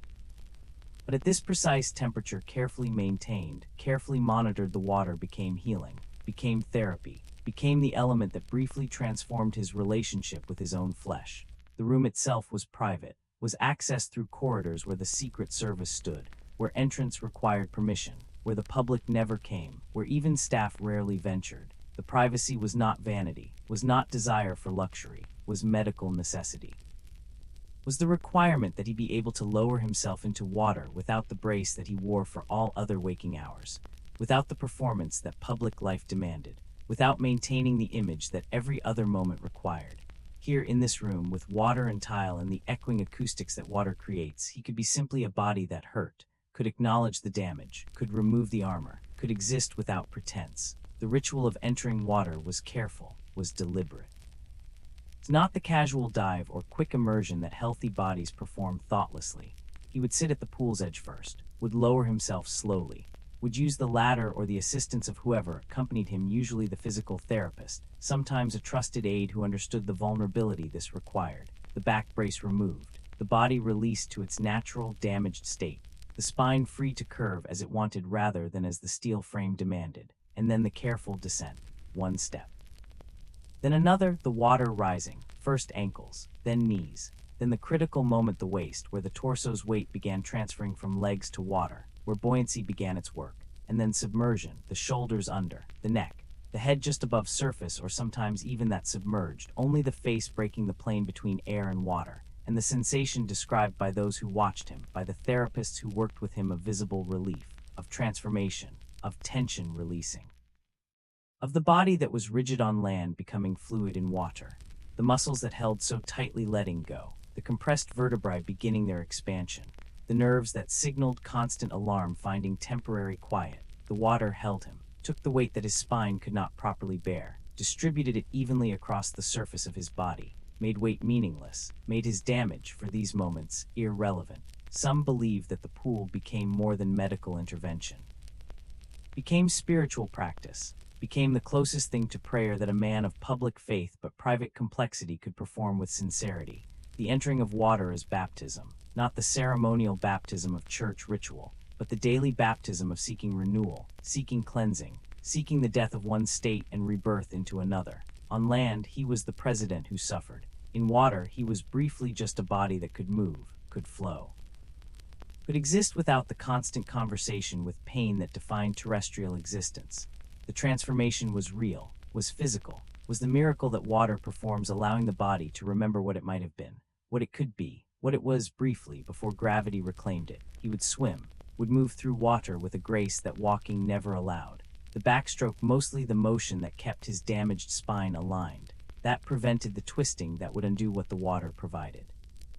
The gentle movement of arms and legs, the body gliding, the water parting and closing, the ripples spreading across the surface, the echoing room holding only the sound of his movement, of water displaced and returning, of breath measured not by pain but by exertion that was chosen, that was controlled, that was movement for its own sake rather than movement to manage suffering. The sessions lasted 20 minutes sometimes, 30 when possible. The length determined not by desire but by what the body could sustain, by when the therapeutic benefit began to diminish, by when the muscles grew tired enough that the swimming itself became work rather than relief, by when the therapist or his own awareness signaled that it was time, that he had taken what the water could give, that now he must return to land, must return to gravity, must return to the weight that spine and brace and medication would help him bear but never eliminate. At night, when sleep would not come, when pain grew too intense, when the medications had worn thin and the next dose was still hours away, he would sometimes come here, would leave the residence, would move through corridors where the Secret Service noted his passage but did not question, did not interfere, understood that this was necessary, that the pool at 3 in the morning was not indulgence but survival, that water was medicine when medicine had failed. He would come alone sometimes, would lower himself into water that glowed with underwater lights, would float in the illuminated blue-green space that existed beneath the sleeping White House, would exist in the liminal zone, neither land nor fully submerged, neither awake in the normal sense nor sleeping, just floating, just being held by water that asked nothing, that judged nothing, that simply supported. These night visits were not swimming, were not exercise, were simply floating, simply allowing the water to hold him. The body released to buoyancy, the spine decompressing, the muscles relaxing in ways they could not relax in bed or chair or any terrestrial position, the mind that also could not rest finding some ease in the sensory simplicity of water, in the muffled sound, in the gentle resistance, in the temperature that wrapped him, in the light that filtered through closed eyelids. Not sleep, not even approaching sleep, but a different state, a state where consciousness continued but suffering diminished, where wakefulness remained but pain receded, where he could exist without the constant effort that existence normally required. The pool became cathedral in the way that any place becomes sacred through devoted use, through the regularity of pilgrimage, through the transformation that occurs there and nowhere else, through the recognition that this space holds something essential, something that cannot be found in other locations. Something that the soul, if we believe in such things, or the psyche, if we prefer, requires for survival. He was not religious in any conventional sense, was Catholic by upbringing and political necessity, but his actual faith was complicated, was private, was something he did not speak of easily, but he had faith in the pool, had faith in water, had faith in the transformation that submersion provided, This was his liturgy, his daily office, his practice of devotion to the possibility of relief. The water held him without knowing it held him, without intention or awareness or care. This is what elements do. Water supports because supporting is its nature, because buoyancy is physics, because density and displacement create forces that have nothing to do with mercy or compassion or awareness of suffering. The water just was, just existed, just performed its physical properties.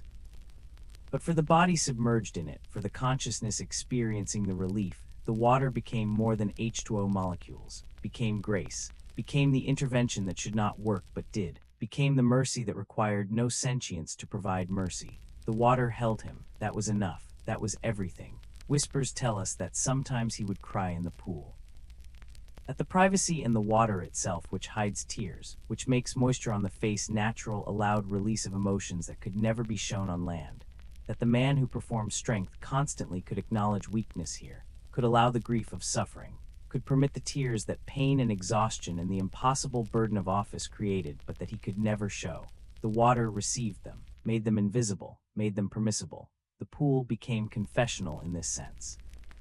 The place where what could not be acknowledged elsewhere could be acknowledged, where the performance could stop, where the mask could dissolve, where he could be simply a man who hurt, who was tired, who sometimes felt overwhelmed by what was asked of him. The water witnessed, the water held, the water asked no questions and offered no judgment, just continued being water, just continued providing what water provides: support, suspension, the brief escape from gravity's constant demand. But the pool could not hold him forever, could not become permanent residence, could not replace the terrestrial existence that duty demanded. The sessions ended, the time came to emerge, to return to land, to feel gravity reassert itself, to experience the weight returning, to watch the transformation reverse. The body that was fluid in water becoming rigid again on land, the spine that had expanded compressing again under the body's weight. The muscles that had released tensing again to manage what they must manage. The return was always difficult, was always a kind of loss, was leaving the one place where his body functioned as it should and returning to the place where it functioned only through constant intervention. He would sit at the pool's edge after, would let the water drain from his body, would delay slightly the moment of full return. The therapist or aide would wait patiently, would understand that he needed these moments. Needed the transition, needed to prepare himself for gravity, for the brace that would go back on, for the performance that would resume, for the return to being the president rather than just a man in water. The pool could provide relief but could not provide escape, could offer temporary transformation but not permanent change, could suspend the laws of gravity but could not eliminate them. The pool remained available, remained part of his daily routine. Remained the place he returned to 3 times daily when possible. The morning session before the day's demands began, the afternoon session to manage the accumulated pain of hours upright, the evening session before attempting sleep, and sometimes, when sleep would not come, the night session, the unscheduled pilgrimage, the desperate seeking of relief when nothing else worked. The pool was always there, always heated, always waiting, always ready to receive him, to hold him, to provide what it could provide. The temporary mercy, the brief reprieve, the moment of weightlessness in a life defined by weight, and when he died, when Dallas took him, when the performance ended and the suffering stopped, the pool remained filled, remained heated, remained ready for a body that would never return. The water that had held him so often held only itself. The space that had provided such relief waited empty. The cathedral had lost its sole communicant, the sanctuary its only pilgrim. The pool existed but no longer served its purpose, no longer transformed suffering into temporary ease, no longer provided the daily baptism of relief, just water, just maintained at proper temperature out of habit or protocol, just existing without the body that had needed it. The pool where gravity released its hold, empty now, waiting forever, the water still, the lights still glowing, the temperature still maintained, everything ready except the one thing that mattered.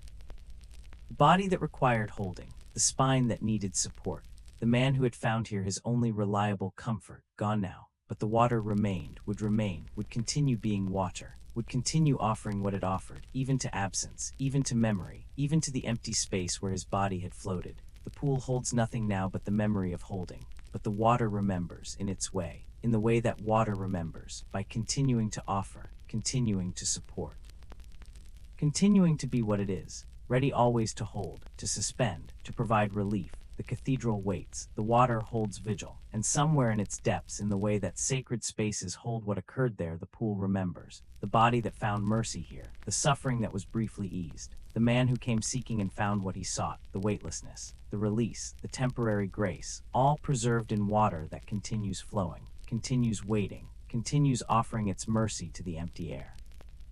The pool, the sanctuary, the place where gravity released its hold, forever ready, forever waiting, forever holding space for what once was, for what was lost, for the body that will never again descend into its healing depths. The water waits, still, patient, merciful, empty now, but never quite empty, holding always what it held, remembering always what it provided, the mercy of suspension, the grace of weightlessness, the cathedral of water where a suffering man found brief respite, the pool. Sacred, silent, still. The weight of nuclear codes, the knowledge that decisions made here in rooms where he sat in the rocking chair could end civilization. This was not metaphor, not exaggeration, not rhetorical flourish designed to emphasize importance. This was literal truth, mathematical fact, strategic reality. His authority extended to arsenals that could destroy cities, nations, continents. The entire accumulated effort of human civilization, 10,000 years of building, creating, learning, could be ended by orders he had power to give. The codes traveled with him, in the briefcase called the football, carried by a military aide who was never more than steps away, who followed him from room to room, who stood in corridors while he slept or tried to sleep, who waited outside the pool while he swam, who was present always with the means of ending everything. It is said that this knowledge changes a person.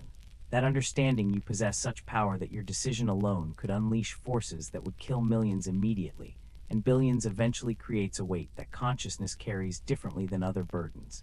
That it is not the same as responsibility for policy or law or budget, not the same as decisions that affect thousands or even millions of lives gradually through governance. This is the power to end the world.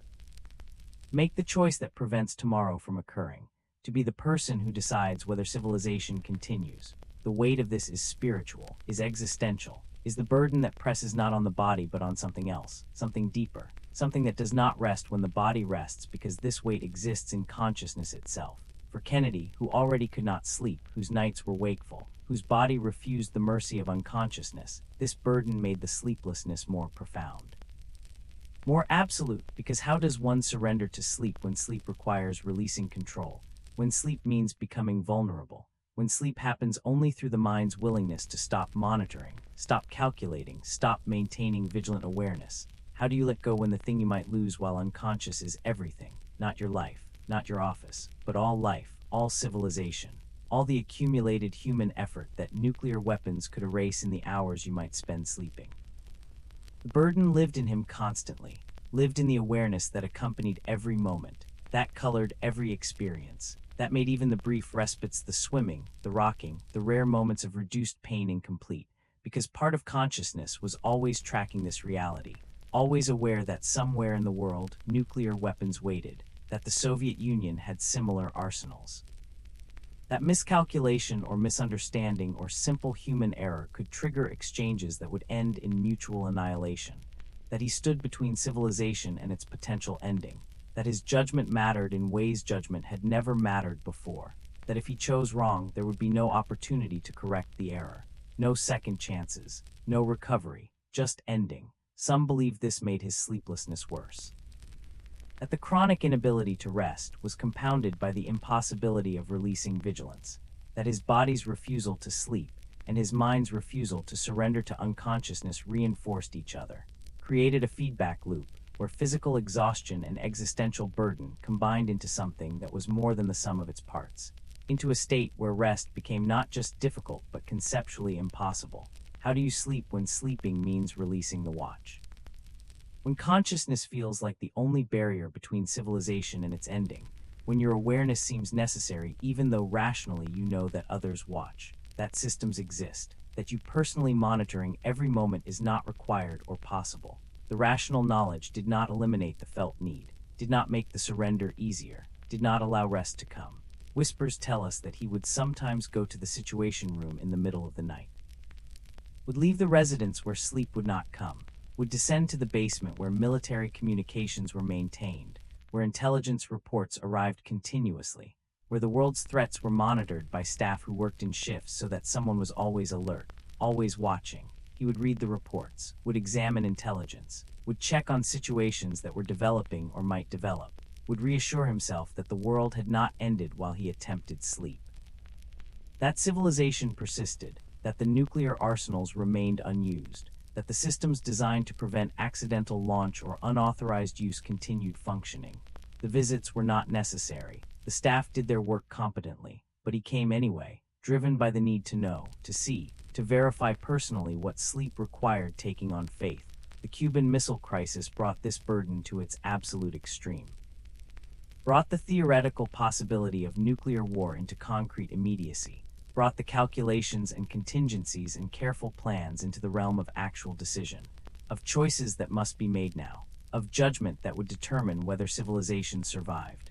October 1962, 13 days when the world came closer to nuclear war than it had been before, closer than it has been since. 13 days when Kennedy's decisions, his specific choices, his personal judgment would determine outcome, would mean survival or annihilation, would decide whether the species continued. The crisis demanded perfect clarity, perfect judgment, perfect strategic thinking under pressure that exceeded any pressure he had faced, and Kennedy brought to it a body that had not slept properly in years, a mind that was medicated with steroids and painkillers and stimulants. Consciousness that operated under the accumulated deficit of chronic sleep deprivation. A person who was already functioning at the edge of capacity being asked to function beyond capacity, being required to make decisions of ultimate consequence while his body and mind operated in states that would disqualify most people from making any significant decisions at all. The meetings lasted hours, required sustained concentration, required processing intelligence that was incomplete. That was sometimes contradictory, that required interpretation, required assessing Soviet intentions based on partial information, required reading Khrushchev through fragmentary evidence, required balancing military advisors who urged immediate strikes against diplomatic options that might prevent war, required maintaining composure while calculating odds of survival, while understanding that choosing wrong meant ending everything. The meetings were exhausting for everyone. For Kennedy, who began each day already exhausted, who sat in the rocking chair because sitting still was unbearable, who felt pain constantly, and managed it imperfectly through medications that disturbed sleep and clouded thinking for him, the meetings were something else, were tests of whether will alone could substitute for rest, whether chemistry could replace sleep, whether performance could be maintained through moments that required absolute clarity when clarity had become almost impossible.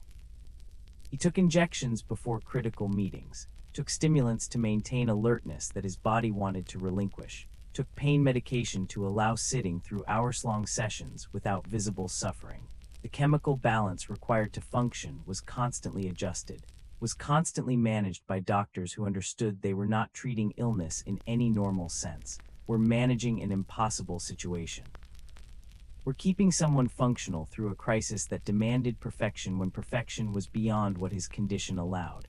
The doctors understood that this was not sustainable, that the toll would be severe, that they were essentially forcing the body beyond its limits. But what choice existed? The crisis would not pause for rest, would not wait for recovery, required decisions now, required the president to function now.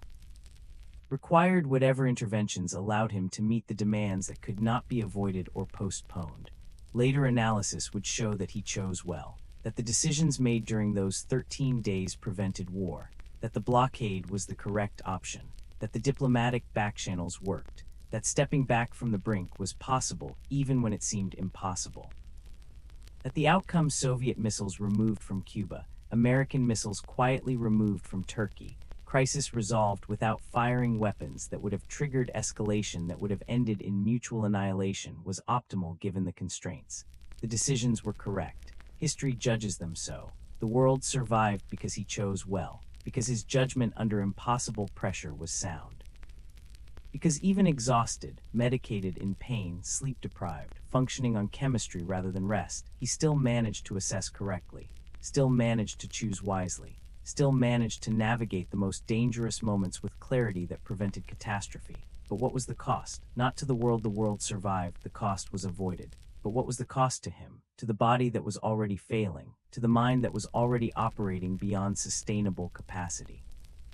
What did those 13 days extract from someone who had no reserves left, who was already giving everything just to function normally, who was now required to give more when more should have been impossible? The crisis ended, the world continued, and Kennedy returned to the sleep that would not come, returned to the pain that medication only partially managed, returned to the nights of rocking and walking and waiting for dawn, but he returned diminished, returned more exhausted.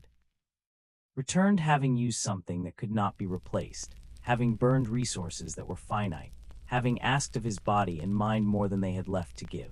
Some believe the crisis marked a turning point, that something broke during those 13 days that had been barely holding together before, that the sustained stress and sleeplessness and chemical intervention required to maintain function through the crisis extracted payment that could not be recovered from.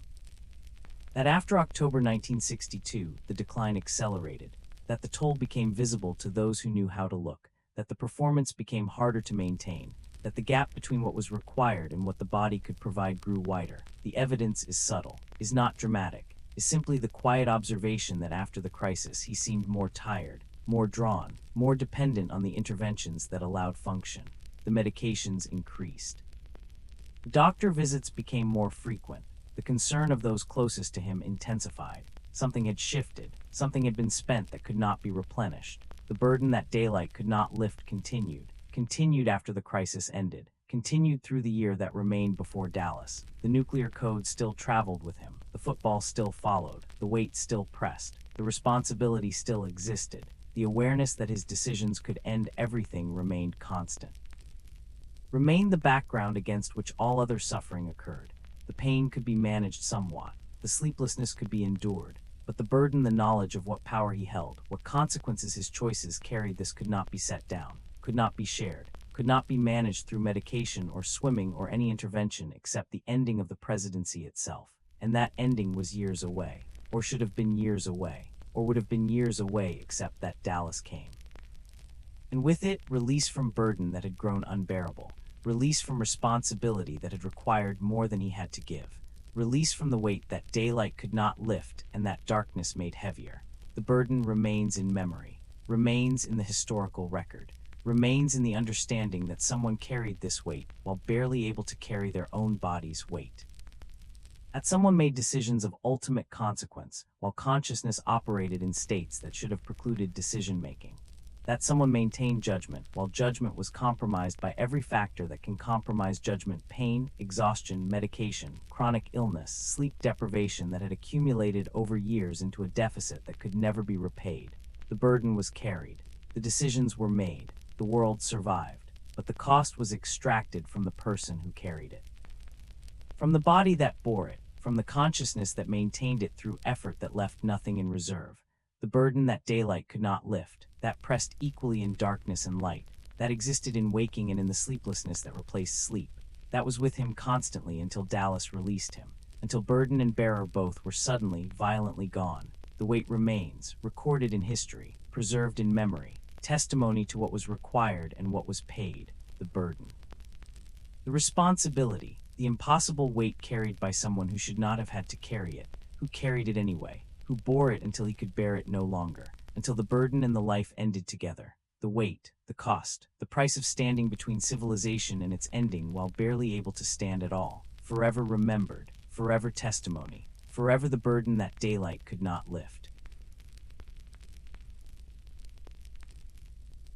The pharmacy became vast, grew with each passing year, expanded with each new symptom that required management, each side effect that demanded intervention, each complication that needed its own chemical solution. The bottles multiplied, the prescriptions accumulated, the daily ritual of pill-taking became longer, more complex, more carefully choreographed. Cortisone for the dying adrenal glands, this was non-negotiable, was survival itself. Painkillers for the back that would never heal. Stimulants to counteract the fog that painkillers created. Sleeping pills that failed to bring sleep but had to be tried anyway.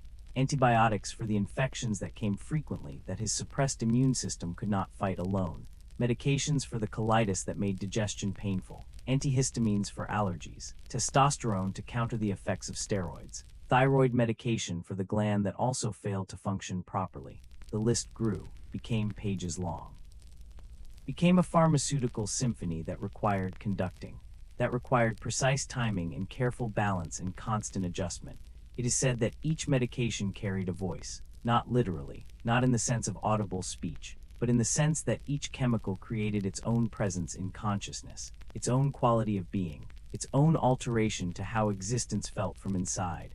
The cortisone spoke in the language of artificial wakefulness, of eyes that would not close when closing should be natural, of thoughts that raced when thinking should slow, of restlessness that made stillness impossible. The voice was insistent, was constant, was the price of staying alive. The cortisone said, I keep your blood flowing, I maintain your pressure, I allow your body to function when it would fail without me, but I take sleep in payment, I take rest as my fee, I keep you alive and I keep you awake. Both are true, both are my gift and my cost. The painkillers whispered differently, spoke in softer tones, in the language of distance, of fog that settled over sharp sensations, of the gap that opened between suffering and awareness of suffering. The pain remained. This was important to understand. The damage continued, the nerves kept signaling their alarm, but the consciousness that received these signals was altered, was made separate somehow, was given space between the body's complaint and the mind's experience of complaint. The painkillers said, we do not heal, do not repair, do not address what is broken.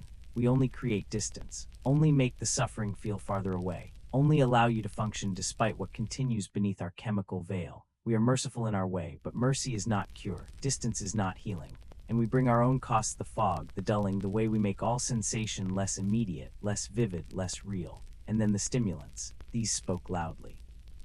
Spoke in sharp, urgent voices, in the language of forced alertness, of energy that was borrowed rather than generated, of wakefulness that was chemical rather than natural. The stimulants said, we give you what sleep should give you what rest should provide, but we give it falsely, give it a cost that will come due later. We create the appearance of energy while depleting actual reserves. We allow performance while underlying exhaustion deepens. We are necessary because your body will not provide what duty demands, but we are not sustainable, are not infinite, are drawing on resources that are finite, that are being consumed, that will eventually be exhausted. Some believe that Kennedy became deeply aware of these voices, that chronic use made him conscious of how each medication altered experience, changed perception, shifted the quality of consciousness, that he learned to distinguish between what he felt naturally and what chemistry created. That he could sense the cortisone's wakefulness settling in after the morning dose, could feel the painkiller's fog descending an hour after injection, could track the stimulant's sharp arrival and their gradual fading, that his consciousness became attuned to its own chemical modulation in ways that most people never experience, never need to experience, that he lived in constant awareness of being chemically mediated, chemically sustained, chemically altered. This created a particular philosophical problem. A question that haunted the wakeful hours: which thoughts were his own, which feelings were authentic, which responses arose from genuine engagement with the world, and which were artifacts of the chemistry that flooded his system.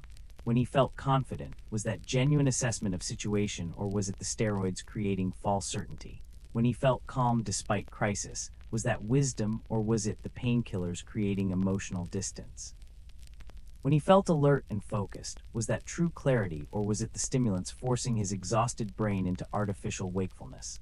The question had no answer, or rather the answer was that distinguishing became impossible, that after years of constant medication, after daily chemical intervention, after consciousness had never existed unmediated, determining what was naturally him and what was pharmaceutically created became an impossible task. The medications spoke constantly. Spoke through his body, spoke as his body. The line between Kennedy-person and Kennedy-medicated body dissolved. He was not someone who took medications. He was someone composed of medications. Someone whose existence was possible only through constant chemical intervention. Someone whose consciousness was shaped by pharmacology as much as by experience or genetics or will. The medications were not something he took. They were something he was, were part of his substance. Were woven into the fabric of his being so thoroughly that extraction would have meant dissolution, would have meant death literally in the case of cortisone, functionally in the case of the others. Whispers tell us that late at night, in the hours when sleep would not come, he would sometimes try to separate the voices, would attempt to determine which parts of his experience belonged to which medications, would conduct experiments in consciousness, would try to track the timeline. This feeling arrived 1 hour after that injection, This thought emerged 30 minutes after that pill, would attempt through careful attention to map his own chemical composition, to understand how he was being constructed moment by moment through the substances that entered his bloodstream. The effort was perhaps futile, was perhaps impossible, but it was something to do in the wakeful hours, some way to occupy consciousness that could not rest. Some method of investigation when the subject being investigated was his own existence. The medications created a chorus, each voice contributing, each chemical adding its particular quality to the sum total of experience, and the sum was Kennedy existed, was the consciousness that made decisions, that led the nation, that stood in Dealey Plaza on November 22, 1963. The medications were not separate from him, were not external to his being, were not things that happened to him while his essential self remained unchanged. The medications were him, were constituent parts of his existence, were how he existed in the world. The pharmaceutical Kennedy was the actual Kennedy, the only Kennedy who could function, who could serve, who could maintain the performance that duty required. But this meant that authenticity became complicated, became perhaps meaningless. If consciousness is shaped by chemistry, not just metaphorically but literally, through substances that alter neurotransmitters and hormone levels and the basic functioning of cells, then what is authentic? What is the real self beneath the chemical mediation? And the troubling answer, perhaps there is no real self beneath. Perhaps the chemically mediated consciousness is the real consciousness, is the only consciousness. Is not a distortion of something more genuine, but is itself the only reality that exists. This realization could be terrifying or liberating depending on perspective. Terrifying if you believed in some essential self that medication obscured. Liberating if you accepted that the self is always constructed, always the sum of influences chemical, environmental, genetic, experiential, that there is no pure, unmediated consciousness, that we are all composed of forces that shape us. Kennedy's were simply more visible, more dramatic, more obviously chemical, but not fundamentally different from the forces that shape all consciousness, all identity, all sense of self. The voices continued speaking, through days when decisions were made, through nights when sleep would not come, through the Cuban Missile Crisis when stakes were ultimate, through ordinary moments when nothing particular happened. The cortisone maintained its constant whisper, alive but awake, functioning but sleepless. The painkillers murmured their fog, distant from suffering but distant from everything. The stimulants shouted their false energy, alert but depleting, functional but unsustainable. And Kennedy, the sum of these voices, the product of these chemicals, the consciousness constructed through pharmaceutical intervention continued governing, continued performing, continued existing in the only way he could exist. Some believe the voices grew louder over time. That as dosages increased, as medications multiplied, as the pharmaceutical regimen became more complex, the chemical presence in consciousness became more dominant, more impossible to ignore. That by the end there was little distinction between Kennedy and his medications, that he had become essentially pharmaceutical, a walking pharmacy, a consciousness composed primarily of chemical interventions, with perhaps some small remainder that was naturally him. But that remainder, if it existed, was impossible to isolate, impossible to identify, impossible to distinguish from the chemical chorus that surrounded and infused it. The medications spoke their final words in Dallas, spoke as his body failed, as consciousness ended, as the pharmaceutical symphony suddenly stopped. The cortisone that had kept him alive could not keep him alive against bullets. The painkillers that had created distance from suffering could not create distance from fatal wounds. The stimulants that had forced wakefulness could not prevent the final permanent sleep. The voices fell silent, all at once. The complex chemical balance that had maintained Kennedy's functioning president collapsed. The medications remained in his bloodstream for hours after death, half-lives slowly decreasing, concentrations gradually falling. But the consciousness they had shaped was gone. The body they had sustained was still. The voices they had spoken through had no listener remaining. The pharmacy was inventoried after his death, the medications catalogued, the prescriptions documented, the full extent of the chemical intervention revealed. And people were shocked, were disturbed, were confronted with evidence of how completely he had been sustained through pharmacology, how impossible his functioning had been without constant chemical support, how the vigorous president had been essentially a pharmaceutical construction, a person composed more of medications than of natural functioning. The revelation changed understanding, changed the historical record, changed how his presidency was assessed. but it could not change that he had functioned, had served, had made decisions that prevented war, had led despite everything his body and the medications made difficult. The voices spoke through him, but he spoke too, somewhere in the chorus, somewhere in the chemical symphony. Kennedy existed, made choices, led, endured. The voices that spoke through medication have fallen silent now. The bottles are empty, the prescriptions have expired, the chemical chorus has disbanded, but the questions remain, the philosophical puzzles persist. What was authentic in a consciousness so thoroughly mediated? What was real in a performance so dependent on chemistry? What was Kennedy in a being so composed of medications? And perhaps the answer is all of it was real, all of it was authentic, all of it was him. The medications and the man were not separate, were not in conflict.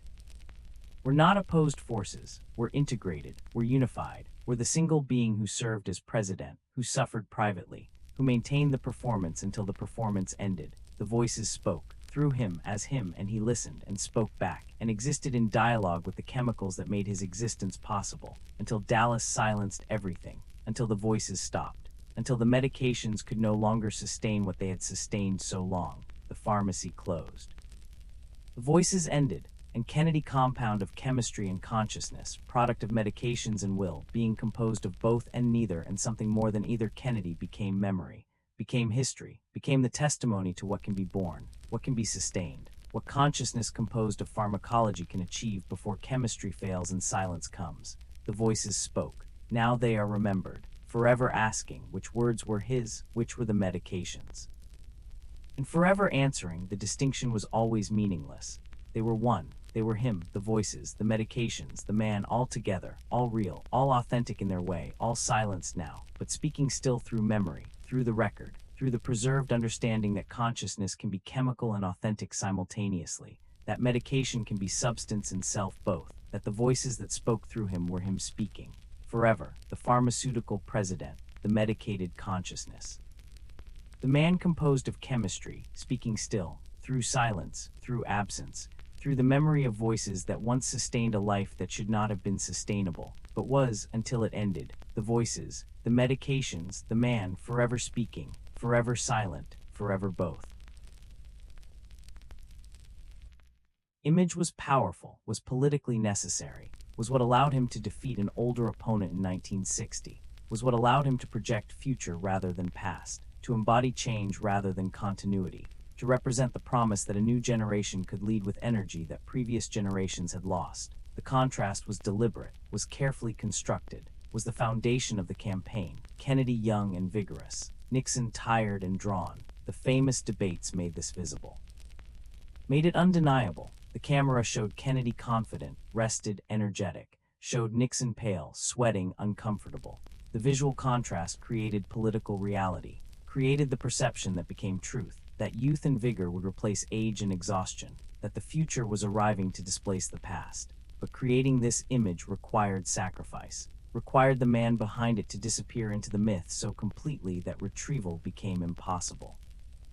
Required Kenneth a person to be consumed by Kenneth image until the distinction dissolved, until the performance was not something he did, but something he was, until authenticity itself became meaningless because the performed self was the only self that could exist publicly, and public existence was the only existence that mattered.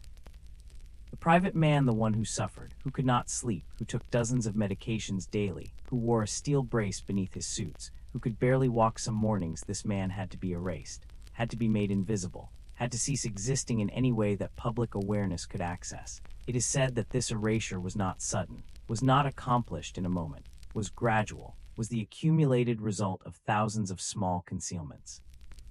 Thousands of moments when the truth was hidden and the image was maintained. Each time he stood when standing hurt, each time he smiled through pain, each time he projected energy he did not possess, each time he moved with apparent ease when every motion required calculation and control. Each concealment was small, was manageable, was simply what the situation required, but accumulated over months and years, the concealments became something else, became not just hiding truth but replacing it. Became not just performing vigor but actually being vigorous in every way that mattered publicly. The private suffering became irrelevant, became the hidden cost of public performance, became the sacrifice required to maintain the myth that the nation needed. Some believed this was a kind of martyrdom. not the dramatic martyrdom of dying for a cause, but the slower martyrdom of living for an image, of sacrificing authentic selfhood daily for public necessity, of allowing the real to be consumed by the ideal so thoroughly that the real cease to exist in any meaningful sense. Martyrdom requires willing sacrifice, requires offering something precious for something believed to be more important.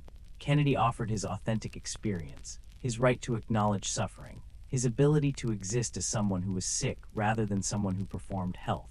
He offered this willingly, not because he wanted to suffer invisibly, but because leadership seemed to require it, because the role he had accepted seemed to demand this particular sacrifice, because there was no other way to be who he needed to be while being who he actually was. The language of martyrdom might seem excessive, might seem like romanticizing what was simply political necessity, but there is something genuinely spiritual in this kind of sacrifice, something that touches on questions of identity and existence that religions have always grappled with.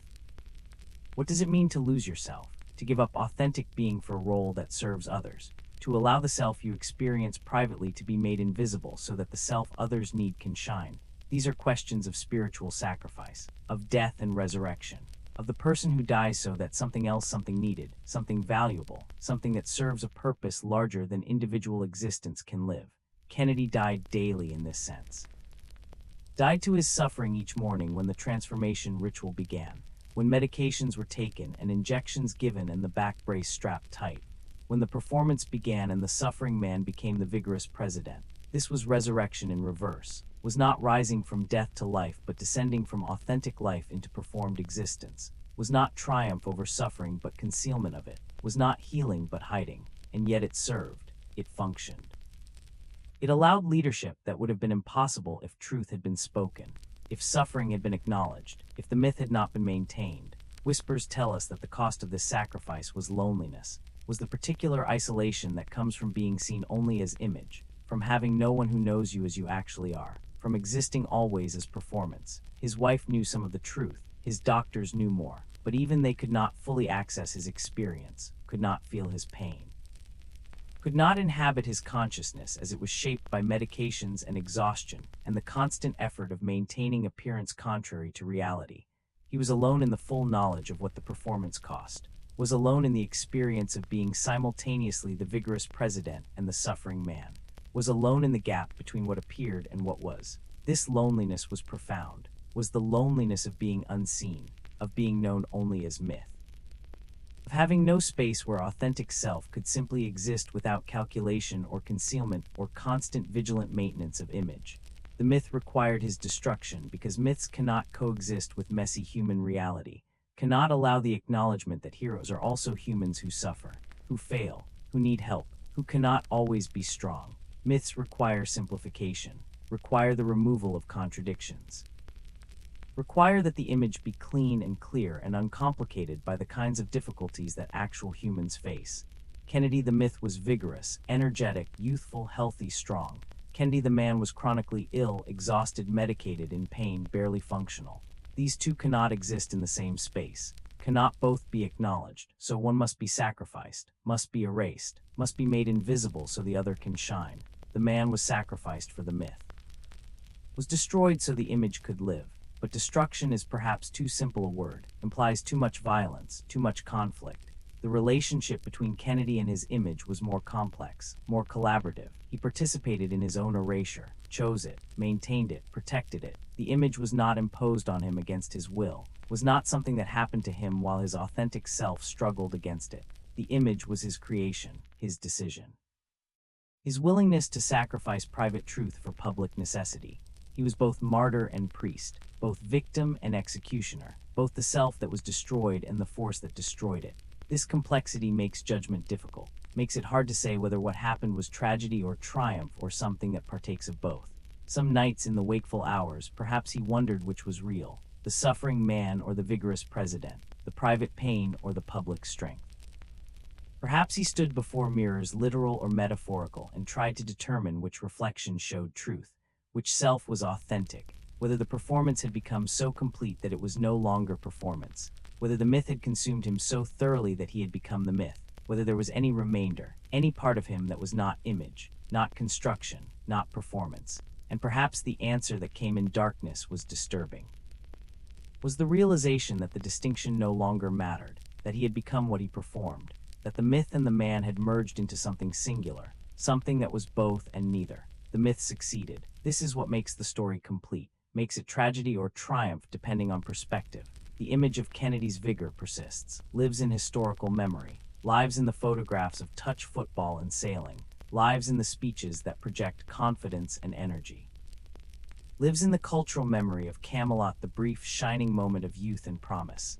The myth one became the dominant reality, became what people remember and believe and teach to new generations. And the man, the one who suffered, the one who could not sleep, the one who took dozens of medications daily, the one who wore a steel brace and rocked in chairs and found relief only in swimming pools, that man became footnote, became afterthought. Became the hidden story that emerged only decades later when medical records were finally released, when historians began examining the gap between image and reality, when the cost of the performance could finally be calculated and acknowledged. This is what the myth required that the suffering remain invisible even after death, required that the performance continue in memory after the performer was gone, required that future generations know the image and forget the man. Or not forget exactly, because the medical evidence exists, because the truth has been documented, but relegate to secondary importance, make peripheral, make less significant than the central story of vigor and leadership and achievement. The suffering becomes interesting detail rather than central truth, becomes the asterisk rather than the text, becomes the hidden cost rather than the primary reality. Perhaps this was necessary. Perhaps the nation required the myth. Perhaps leadership demands the sacrifice of authenticity. Perhaps there is no other way to inspire, to lead, to embody the hopes that people project onto their leaders. Perhaps Kennedy understood this, understood that his suffering had to remain invisible not from vanity but from necessity, not because acknowledging it would be embarrassing, but because acknowledging it would undermine the very thing he was trying to achieve, the performance of strength that allowed actual strength. Image of vigor that permitted vigorous leadership. The myth that made reality possible, or perhaps it was tragic. Perhaps the sacrifice was unnecessary. Perhaps honesty about his condition would have allowed equal or greater leadership. Perhaps the nation could have handled the truth. Perhaps the performance cost more than it provided.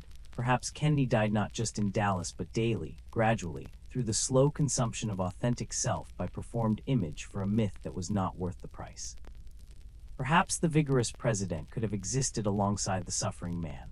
Perhaps both could have been acknowledged. Perhaps the gap between image and reality did not need to be so vast, so carefully maintained, so completely invisible. The answer is unknowable. History provides no controlled experiments, no way to test what would have happened if different choices had been made. What remains is only what occurred. The myth that required destroying the man, the image that consumed the reality. Performance that became so complete that performer and performance merged into something that was neither fully authentic nor fully fictional, something that was both truth and lie, both real and constructed, both Kennedy Ashuas and Kennedy Ashneeded Tobe. The myth lives in memory, in history, in the way we speak of Kennedy still. The vigor, the youth, the energy, the promise of new generation. These remain, these persist. These are what Kennedy means in cultural memory. And the man, the suffering man. He rests now, released from the burden of performance, released from the necessity of maintaining the image, released from the daily sacrifice of authentic being for public need. The suffering has ended, the pain is gone, the sleepless nights are over, the medications no longer course through his bloodstream, the performance has stopped, and what remains is the myth, pure, uncomplicated by suffering, preserved in the form he worked so hard to create and maintain. The myth that required destroying the man succeeded.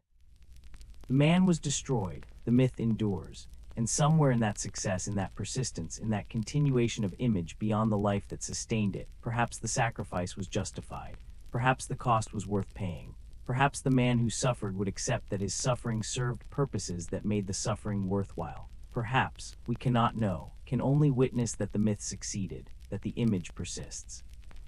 That Kennedy the Vigor Rouse president lives in memory while Kennedy the suffering man fades into footnotes. The myth required his destruction, and the destruction was accomplished, completely, perfectly, finally. The man is gone, the myth remains, forever vigorous, forever young, forever the image he died daily to create. The sacrifice was complete, the martyrdom successful, the myth triumphant, and the man rests in Arlington, beneath eternal flame. his suffering finally ended. His performance finally complete, his myth finally independent of the body that created it. The destruction that the myth required has been achieved. The man is memory, the myth is history, forever.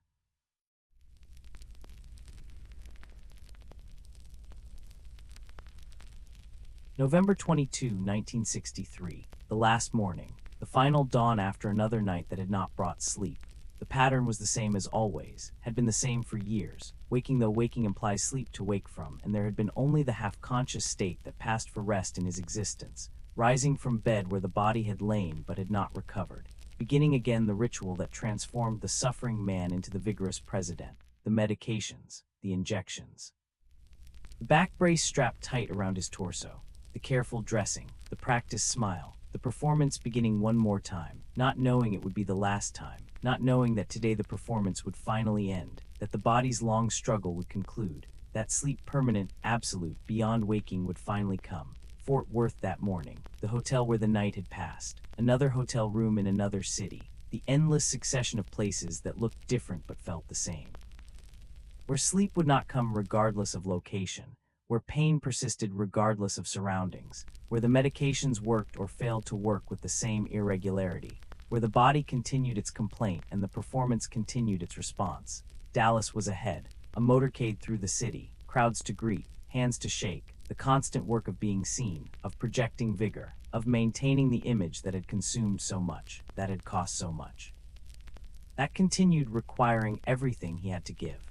It is said that he was tired that morning, more tired than usual, that those who saw him noted the exhaustion that even the performance could not fully hide, that the toll of months and years of sleeplessness showed in ways that makeup and good lighting and careful photography could not eliminate, that something in him seemed worn, seemed to be reaching the limits of what will and chemistry could sustain, that the performance was becoming harder to maintain. That the gap between what the body could provide and what duty demanded had widened to the point where bridging it required more than was left to give. But the day began anyway. The schedule proceeded. The motorcade was waiting. Dallas needed to be greeted. The performance had to continue because that was what the performance did. It continued until something stopped it. The drive from Fort Worth to Dallas, the flight on Air Force One, the preparation, the careful positioning in the limousine. The back brace secured as always, the steel frame that held his damaged spine rigid, that forced his torso upright, that allowed him to appear healthy while being fundamentally broken. The brace was routine by now, was automatic, was simply part of how he existed in the world, part of the architecture that made the performance possible. He had worn it for years, had become so accustomed to its restriction that he barely noticed it anymore. The brace was just there, was part of him. Was the invisible scaffold that held the visible image together. Whispers tell us that the morning was bright, was clear, was the kind of day that makes motorcades pleasant, that allows crowds to gather comfortably, that creates the visual clarity that photographers need. The sun was warm, the sky was blue. Dallas greeted them with enthusiasm, with crowds that lined the streets, with people who had come to see the president, to witness the vigor, to experience the image in person, and he performed. Smiled, waved, did what he had done in hundreds of cities, what he would have done in hundreds more if time had permitted. The performance was second nature by now, was instinctive, was what he did because it was who he had become. The man and the myth merged so completely that distinguishing them was impossible. He was the vigorous president waving to crowds, and he was the exhausted man held together by steel and chemistry, both simultaneously, both truly, Dealey Plaza, the route predetermined. The limousine moving at the prescribed speed, the crowds continuing, the faces watching, the cameras recording, the moment that was meant to be routine, that was supposed to be another successful public appearance. Another city greeted, another crowd satisfied, another day in the endless succession of days that the presidency required, everything proceeding according to plan, according to schedule, according to the script that had been written and followed so many times before, until the script changed. Until everything changed, until the performance ended not with applause but with gunfire. The first shot, the impact, the sudden violence, the moment when everything that had been carefully maintained suddenly did not matter, when the performance became irrelevant, when the image ceased to be the primary reality. The moment should have allowed him to collapse, should have allowed the body to respond naturally to injury, should have permitted him to fall forward, to slump. To be protected by the car's structure from what came next, but the back brace held him. The steel frame that had held him upright through thousands of hours when standing should have been impossible, that had maintained the performance through pain and exhaustion, that had been the invisible architecture of vigor. That brace now prevented collapse, held him rigid, kept him upright, kept him visible, kept him in the path of what came next, the second shot, the fatal shot. The ending that was sudden and violent and absolutely final. The consciousness that had been maintained through chemistry and will for so many years, that had persisted through sleepless nights and chronic pain, and the accumulated exhaustion that rest never relieved. That consciousness ended. Instantly, completely. The performance stopped. The image dissolved. The vigorous president became simply a body that had failed, that could no longer maintain what it had maintained. That released finally from the burden it had carried so long. Some believe there is mercy in sudden endings, in deaths that do not require lingering, that do not demand the slow deterioration that Kennedy's conditions might have eventually caused, that do not involve the gradual decline as medications became less effective, as the body's tolerance increased and dosages had to be raised beyond safety, as the performance became impossible to maintain. As the gap between what was required and what could be provided finally became too wide to bridge, Dallas prevented that slow decline, prevented the gradual failure, prevented the eventual moment when the body would simply refuse to continue, when chemistry could no longer compensate, when will alone would be insufficient. The ending came suddenly instead, came without warning, came without the long goodbye that chronic illness sometimes demands, but mercy is perhaps the wrong word. Implies intention that did not exist, implies benevolence in an act that was murder, was assassination, was violence that should not have occurred, that ended a life that should have continued, that stopped a presidency that should have been allowed to finish its term. There was no mercy in Dallas, only sudden, terrible violence, only the ending that no one, least of all Kennedy himself, chose or wanted or found acceptable in any sense. The ending was not mercy, was tragedy, was loss. Was the violent theft of years that should have remained, and yet when the moment came, when consciousness ended, when the body that had been forced beyond its limits for so long finally stopped, when the sleepless nights ended permanently, when the pain that had been constant ceased, when the medications that had shaped consciousness no longer coursed through bloodstream, when the performance that had consumed the performer finally stopped requiring performance. When all of this ended in one terrible moment, when consciousness ceased absolutely and immediately, there was at least this: the suffering stopped, the exhaustion ended, the struggle between duty and physical limitation resolved. The body that had been pushed and medicated and forced and held together by brace and chemistry, and that body was finally released. From pain, from responsibility, from the burden that daylight could not lift, from the performance that could not stop, from everything. Released into permanent rest, into sleep that would not end, into the silence that consciousness had been seeking every night for years, into rest, finally, absolutely, forever. The back brace that held him upright in death. This detail haunts, speaks to the way that the device is meant to help him function differently than intended. The brace that allowed him to perform vigor also made him unable to escape. The steel frame that held him together prevented him from falling, from being protected, from surviving what might have been survivable if his body had been free to respond naturally to danger. The brace served its purpose to the very end, held him upright, maintained the appearance of strength, kept him visible, and in doing so kept him vulnerable, made the second shot possible, made survival impossible.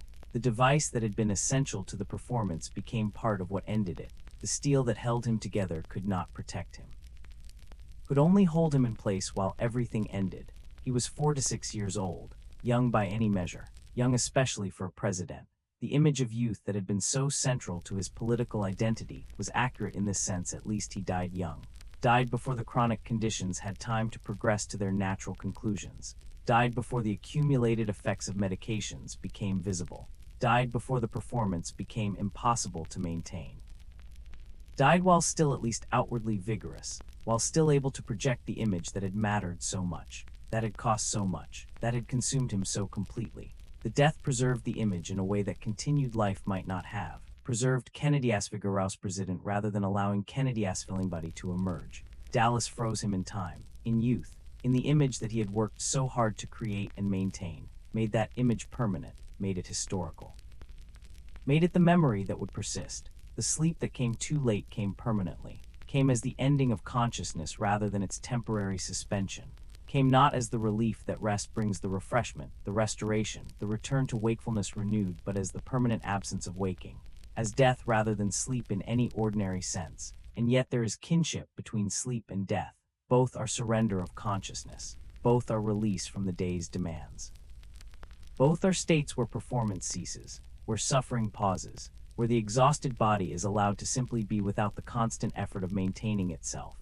Death is sleep without waking, is rest without return, is the ultimate surrender of consciousness to the darkness that sleep visits briefly but death inhabits permanently.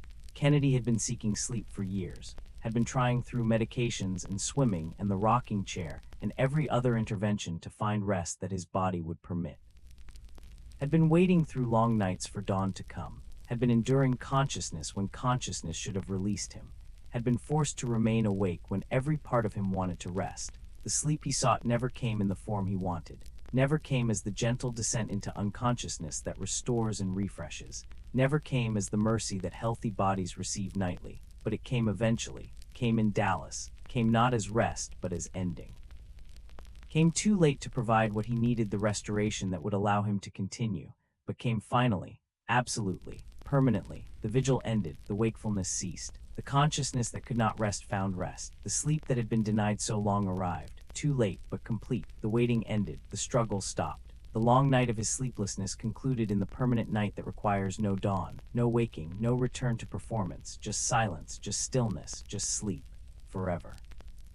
The rest he could not find in life came in death, came too late to be helpful, too late to restore, too late to allow continued living, but came nonetheless, complete, absolute, final. The sleep that came too late, the rest that arrived only through ending, the peace that consciousness finds only in its permanent cessation. Kennedy slept at last, slept deeply, slept without waking, slept forever, in Arlington, beneath the eternal flame. The sleep that came too late, that came anyway, that ended everything.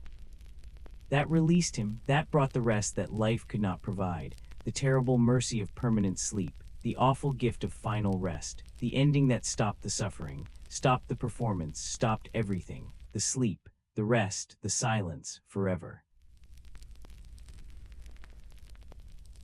After Dallas, after the morning, after the funeral with its riderless horse and its muffled drums, after the nation wept and buried and began the slow work of continuing without him, after the immediate grief settled into the long grief that comes when someone dies too young, after the martyrdom was complete and the canonization begun, after all of this, after the performance had ended and the performer was gone, after the image was frozen in time and the man was buried in Arlington, after.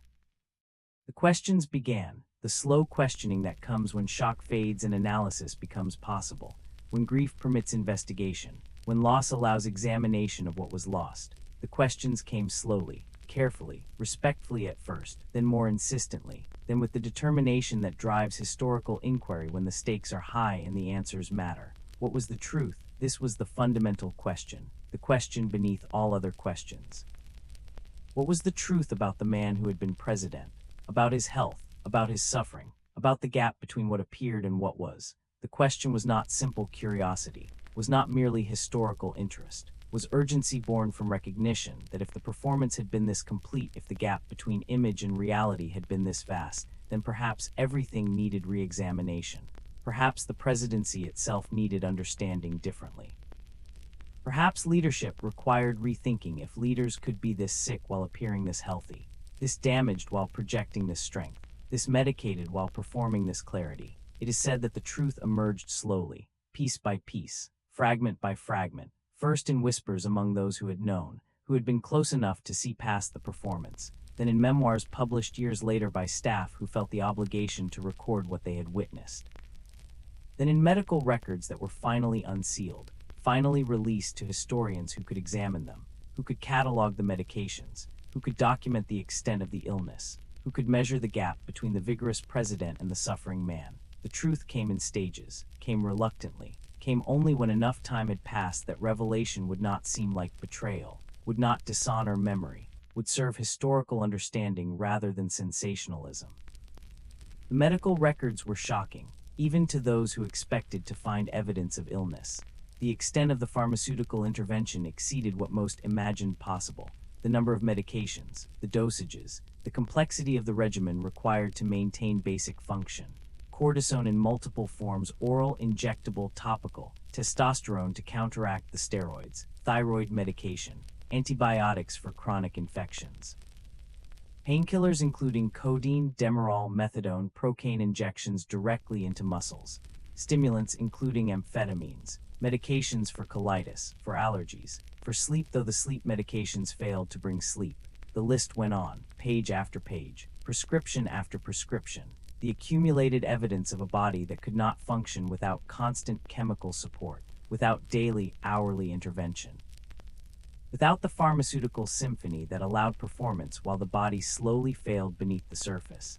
Some believe the revelation changed everything, changed how his presidency was understood, changed assessments of his judgment, changed questions about whether someone so compromised should have served, changed the mythology that had been built so carefully, changed Kennedy from the vigorous hero to something more complex, more human, more troubled, someone who led while suffering, who made decisions while medicated, who functioned at the edge of capacity while appearing to function with ease. The revelation made him simultaneously more impressive and more troubling, more admirable for what he accomplished despite his conditions, more concerning for the risks his conditions posed to decision-making, to judgment, to the clarity required for leadership. Whispers tell us that the doctors who treated him, those who survived him, those who were willing to speak testified carefully, acknowledged the medical realities while defending the necessity of what they did. Yes, the pharmaceutical regimen was complex. Yes, the dosages were high. Yes, the combination of medications was dangerous. Yes, by modern standards, some of the treatments were questionable. Dr. Jacobson's injections should never have been administered. The cocktail of amphetamines and steroids and vitamins in doses that exceeded safety, this was not responsible medicine. This was enabling rather than treating. But what were the alternatives? The Addison's disease required steroids. This was not optional. This was survival. Without cortisone, he would have died. The back pain required management. Leaving him in constant agony was not acceptable, was not humane, was not compatible with functioning at all, let alone functioning as president. The medications were necessary, were the only way to bridge the gap between what his body could provide and what the office demanded. The doctors spoke of the impossibility of their position, of being asked to keep someone functional who should not have been functional, who should have been on disability, who should have been resting rather than leading. But he was president. The office did not accommodate illness, did not permit rest, did not allow for the acknowledgement of limitation. So they did what they could, provided what interventions would allow him to continue, managed the symptoms as best they could, maintained the chemical balance that permitted performance. They were not proud of everything they did, were not comfortable with all the choices they made, but given the constraints, given what was required and what was possible, they did what seemed necessary, what seemed like the only option, what allowed him to serve while suffering. Medical ethicists who examined the case decades later were less forgiving, pointed to the clear violations of medical principles. The duty to the patient's health rather than to their ability to perform a role. The obligation to recommend rest, limitation, acknowledgement of disability rather than facilitating continued overexertion. The responsibility to refuse to enable when enabling means harming. The doctors who treated Kennedy, these ethicists argued, failed in their fundamental duty, failed to protect their patient from himself, failed to prioritize health over performance, failed to say no when no was the only ethical answer. The criticism was severe, was unsparing, was the judgment that comes with distance and hindsight and the luxury of ethical clarity when the stakes are only theoretical. But those who defended the doctors pointed to the reality of the situation, to the fact that Kennedy was not just a patient, was president, was the person whose decisions affected millions, whose clarity mattered not just to himself but to the nation, to the world. The calculus was not simple, was not merely medical, was not just about individual health versus individual performance. The stakes were larger, the considerations more complex. What duty did the doctors have to the office rather than just to the man? What responsibility did they have to enable governance even when enabling meant medical compromise? What was ethical when the normal framework of medical ethics could not accommodate the reality of treating a president? The questions have no definitive answers, remain disputed, remain the subject of medical ethics cases taught in schools where future doctors learn about the complexities of treating powerful patients, of managing the tension between patient welfare and public duty, of navigating situations where the rules designed for ordinary medical practice do not clearly apply.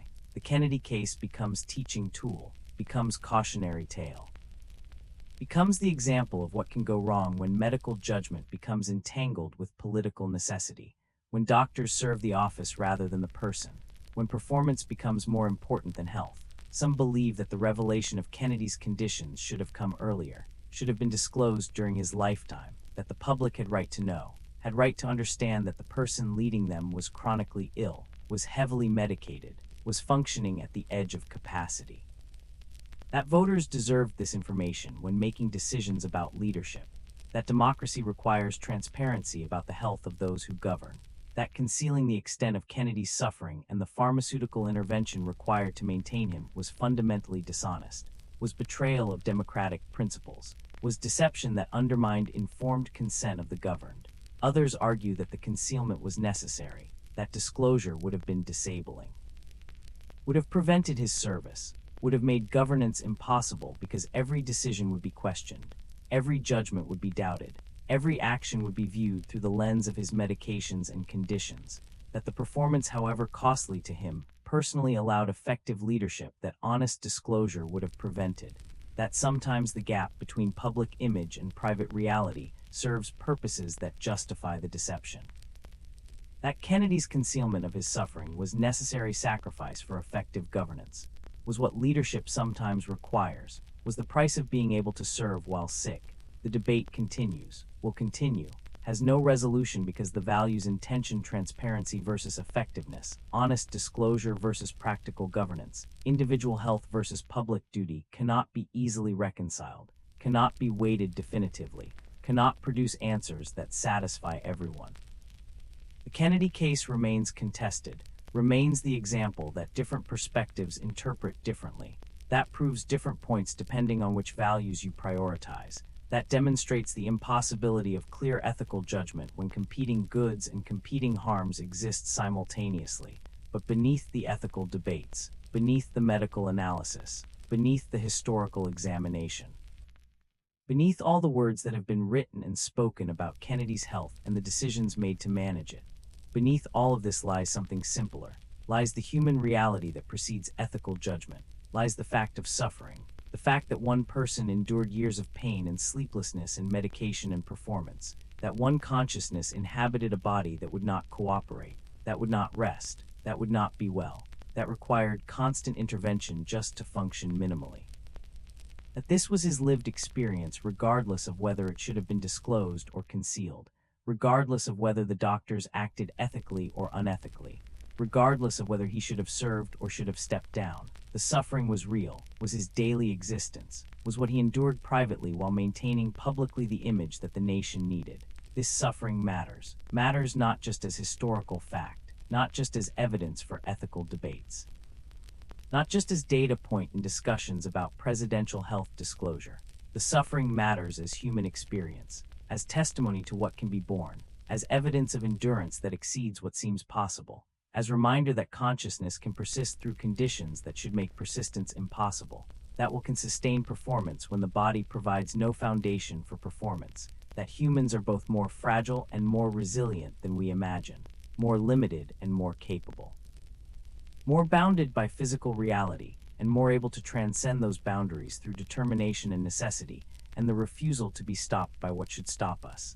Kennedy's suffering teaches something about limitation and possibility, about the body and the will, about performance and authenticity, about the costs of maintaining images, about the prices we pay for achievement, about the gaps between what appears and what is, about the loneliness of being seen only as image while existing as complexity, about endurance, about sacrifice, about the particular martyrdom of living for a role rather than dying for a cause, about pain, about sleeplessness, about medication, about all the small daily struggles that constitute chronic illness, about continuing despite everything that suggests stopping, about functioning when function should be impossible.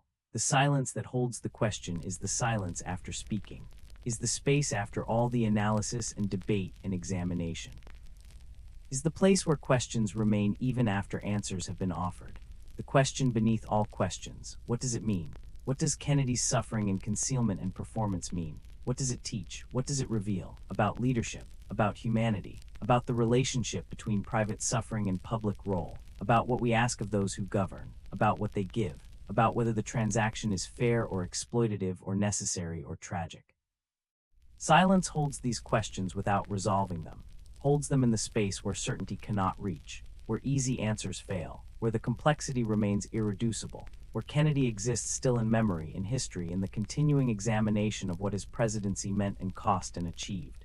He exists in multiplicity, in contradiction, as vigorous president and suffering man, as performer and authentic self, as myth and reality, as image and human, both simultaneously. Both truly, both preserved in the silence that refuses to choose between them, that insists both matter, both are real, both deserve acknowledgement. The eternal flame burns in Arlington, burns constantly, never dimmed by weather or time, never extinguished by wind or rain, burns as memorial, as symbol, as testimony to something, though what exactly it testifies to remains disputed, to the life, to the presidency, to the martyrdom, to the sacrifice, to the performance, to the suffering. All of these, the flame burns without answering, burns as question more than answer, burns in the silence that holds more than words can speak. The flame, the silence, the question, all waiting, all present, all testifying to complexity that cannot be reduced, to Kennedy who remains what he was: multiple, contradictory, both myth and human, both image and suffering, both vigorous and broken. The silence holds him, holds the question, holds the mystery of what it meant to be him, to live as he lived. To suffer as he suffered, to perform as he performed, to endure until endurance ended. The silence, the question, the flame, all burning still, all holding still the truth that cannot be fully spoken but cannot be forgot. Kennedy, the president, the man, the suffering, the performance, the cost, the achievement, all held together in silence that refuses to resolve into simple truth, that insists on complexity, on contradiction, on the preservation of questions alongside whatever answers we can manage. The silence, holding, questioning, burning, forever.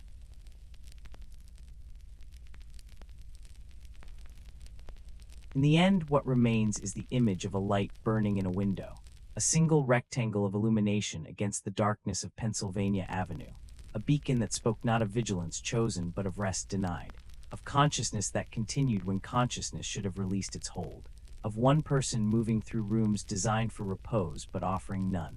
This image persists, not in photographs. There are no photographs of those private, wakeful hours. Not in documentation. The logs note only that the president was awake, not what the wakefulness felt like from inside. The image persists in imagination, in the space where history meets empathy, where facts become story, where the documented life of a president becomes the human experience of a man who could not sleep. It is said that every story contains all stories, that the particular illuminates the universal.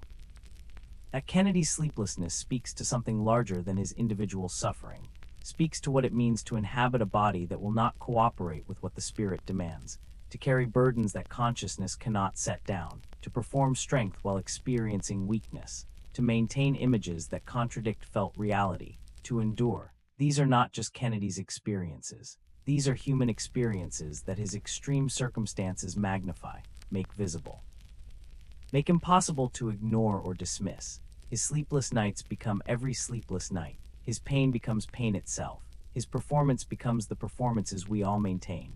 His suffering becomes testimony to what humans can bear. Tonight, as you lie seeking the sleep that Kennedy sought for so many years, perhaps there is something to learn from his searching, from his nightly pilgrimage through rooms that would not offer rest, from his patient endurance of hours that would not end, from his willingness to continue functioning when function should have been impossible.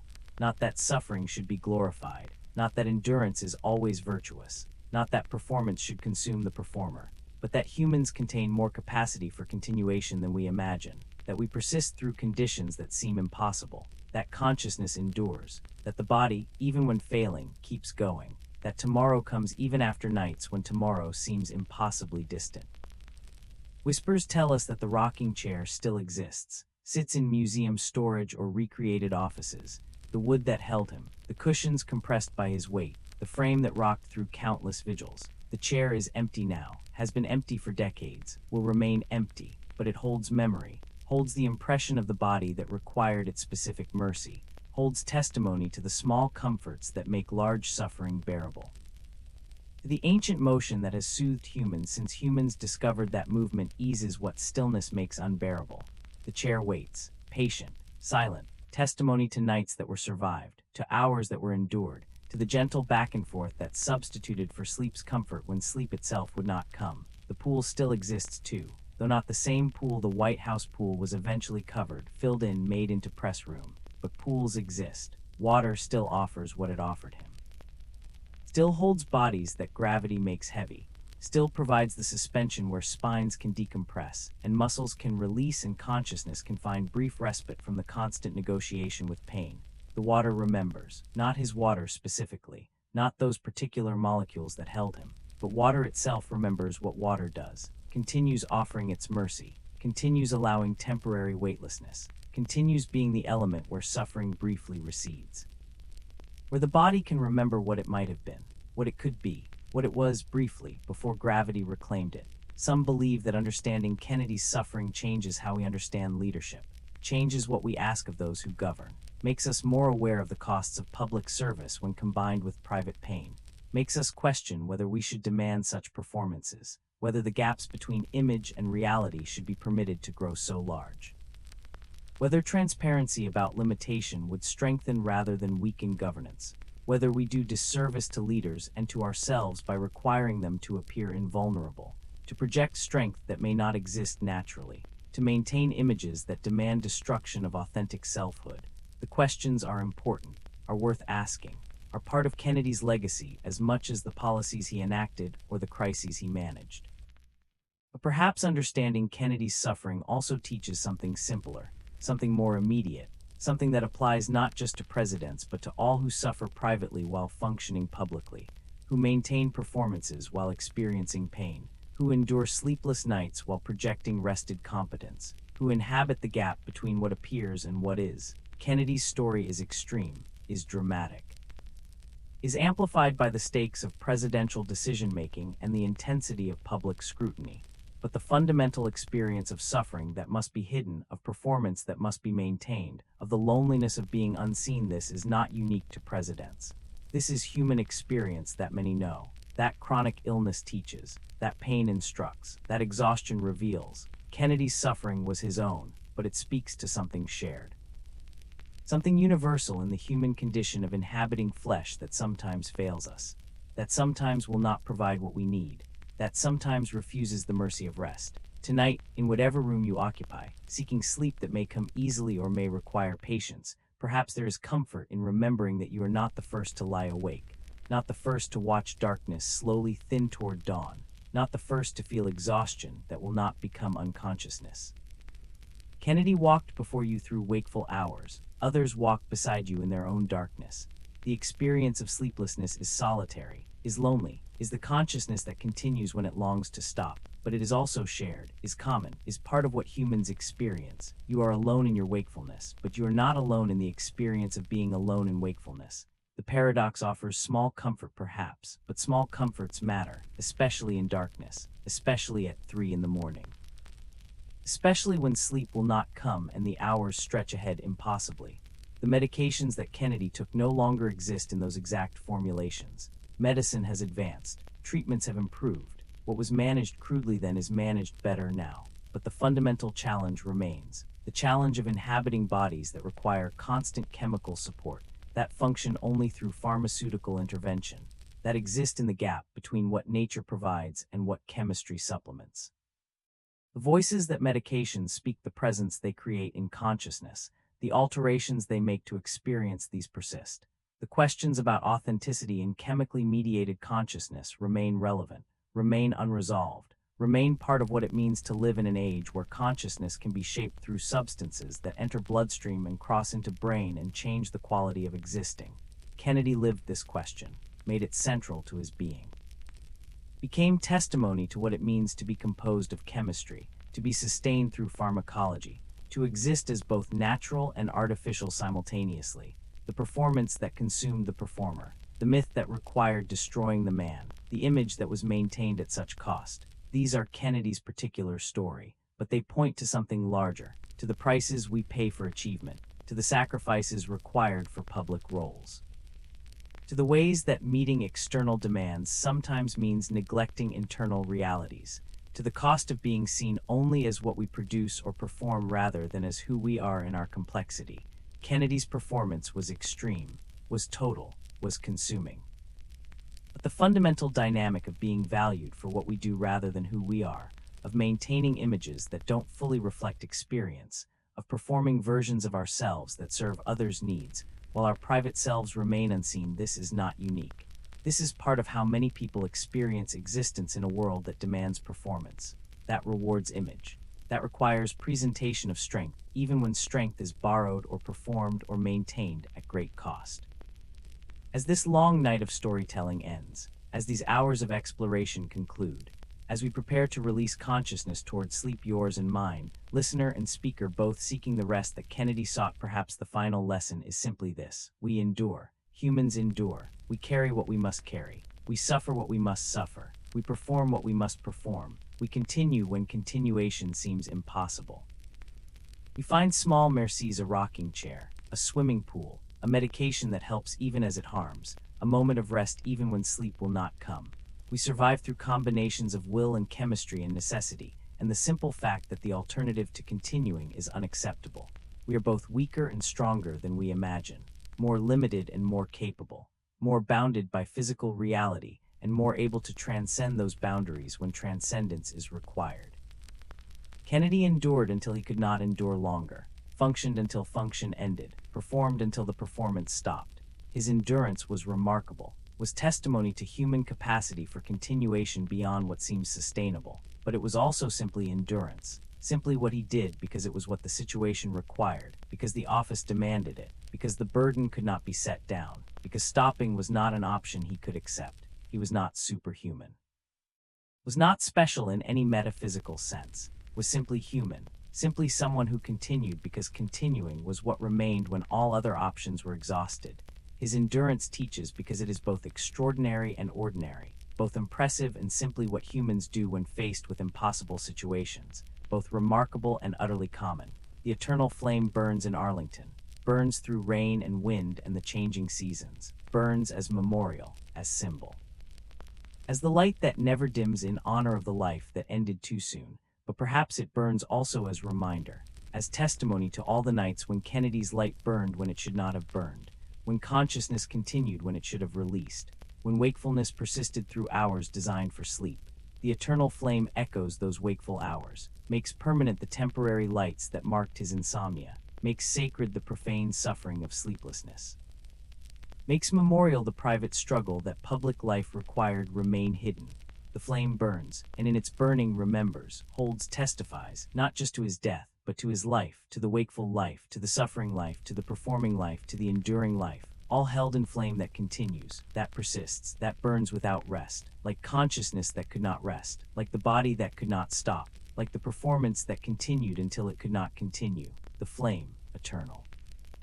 Wakeful testimony: rest now, or try to rest, or simply be present in the wakefulness. If wakefulness is what tonight brings, Kennedy would understand, would recognize the experience, would know what it means to lie in darkness seeking sleep that will not arrive, would be present with you in spirit if such things are possible, if connection across decades and death can exist in the shared human experience of consciousness that continues when continuation brings only exhaustion. Rest if you can. Endure if you must. Know that dawn comes eventually, that the impossible distance is crossed, that the night ends even when it seems interminable, that tomorrow arrives despite everything that suggests it will not, that we survive, that we continue, that we endure. The light in the window dims now, the rocking chair stills, the pool grows quiet, the medications fall silent, the burden lifts, the performance ends, the myth releases its hold, the suffering ceases, the questions remain but the urgency fades. The silence deepens, the darkness becomes complete, not the darkness of suffering, not the darkness of wakeful hours that will not end, but the darkness of true rest, of final sleep, of consciousness released at last from its burden. Kennedy sleeps now, has slept for decades, sleeps deeply, sleeps beyond waking, sleeps the sleep he could not find in life. Rest came too late for restoration, but came eventually, came finally, came as the ending that brought peace, the silence, the stillness. The blessed permanent rest. Long pause, sleep now, or rest in whatever form rest takes tonight. The story is complete. The testimony given, the memory honored, the suffering acknowledged, the endurance recognized, the humanity affirmed. All that remains is silence, is the gentle fade toward unconsciousness, is the release of the day's awareness, is the surrender to whatever sleep brings, to dreams or darkness, to rest or simple cessation of waking. Whatever comes, let it come. The night has been long. Story has been told. The vigil is ending. Dawn is near, or sleep is near, or simply the transition from this moment to the next, from speaking to silence, from story to stillness, from consciousness to whatever lies beyond consciousness. Rest, sleep, release, let go. The light dims, the night deepens, the final chapter ends, and what remains is only silence, only darkness, only the gentle fade towards sleep. Rest now. The vigil is over. The night releases you. Sleep comes, finally, gently, completely. Rest, sleep, peace. Soft ambient sounds fade gradually to complete silence. End of video. Total runtime, approximately 183 minutes/3 hours.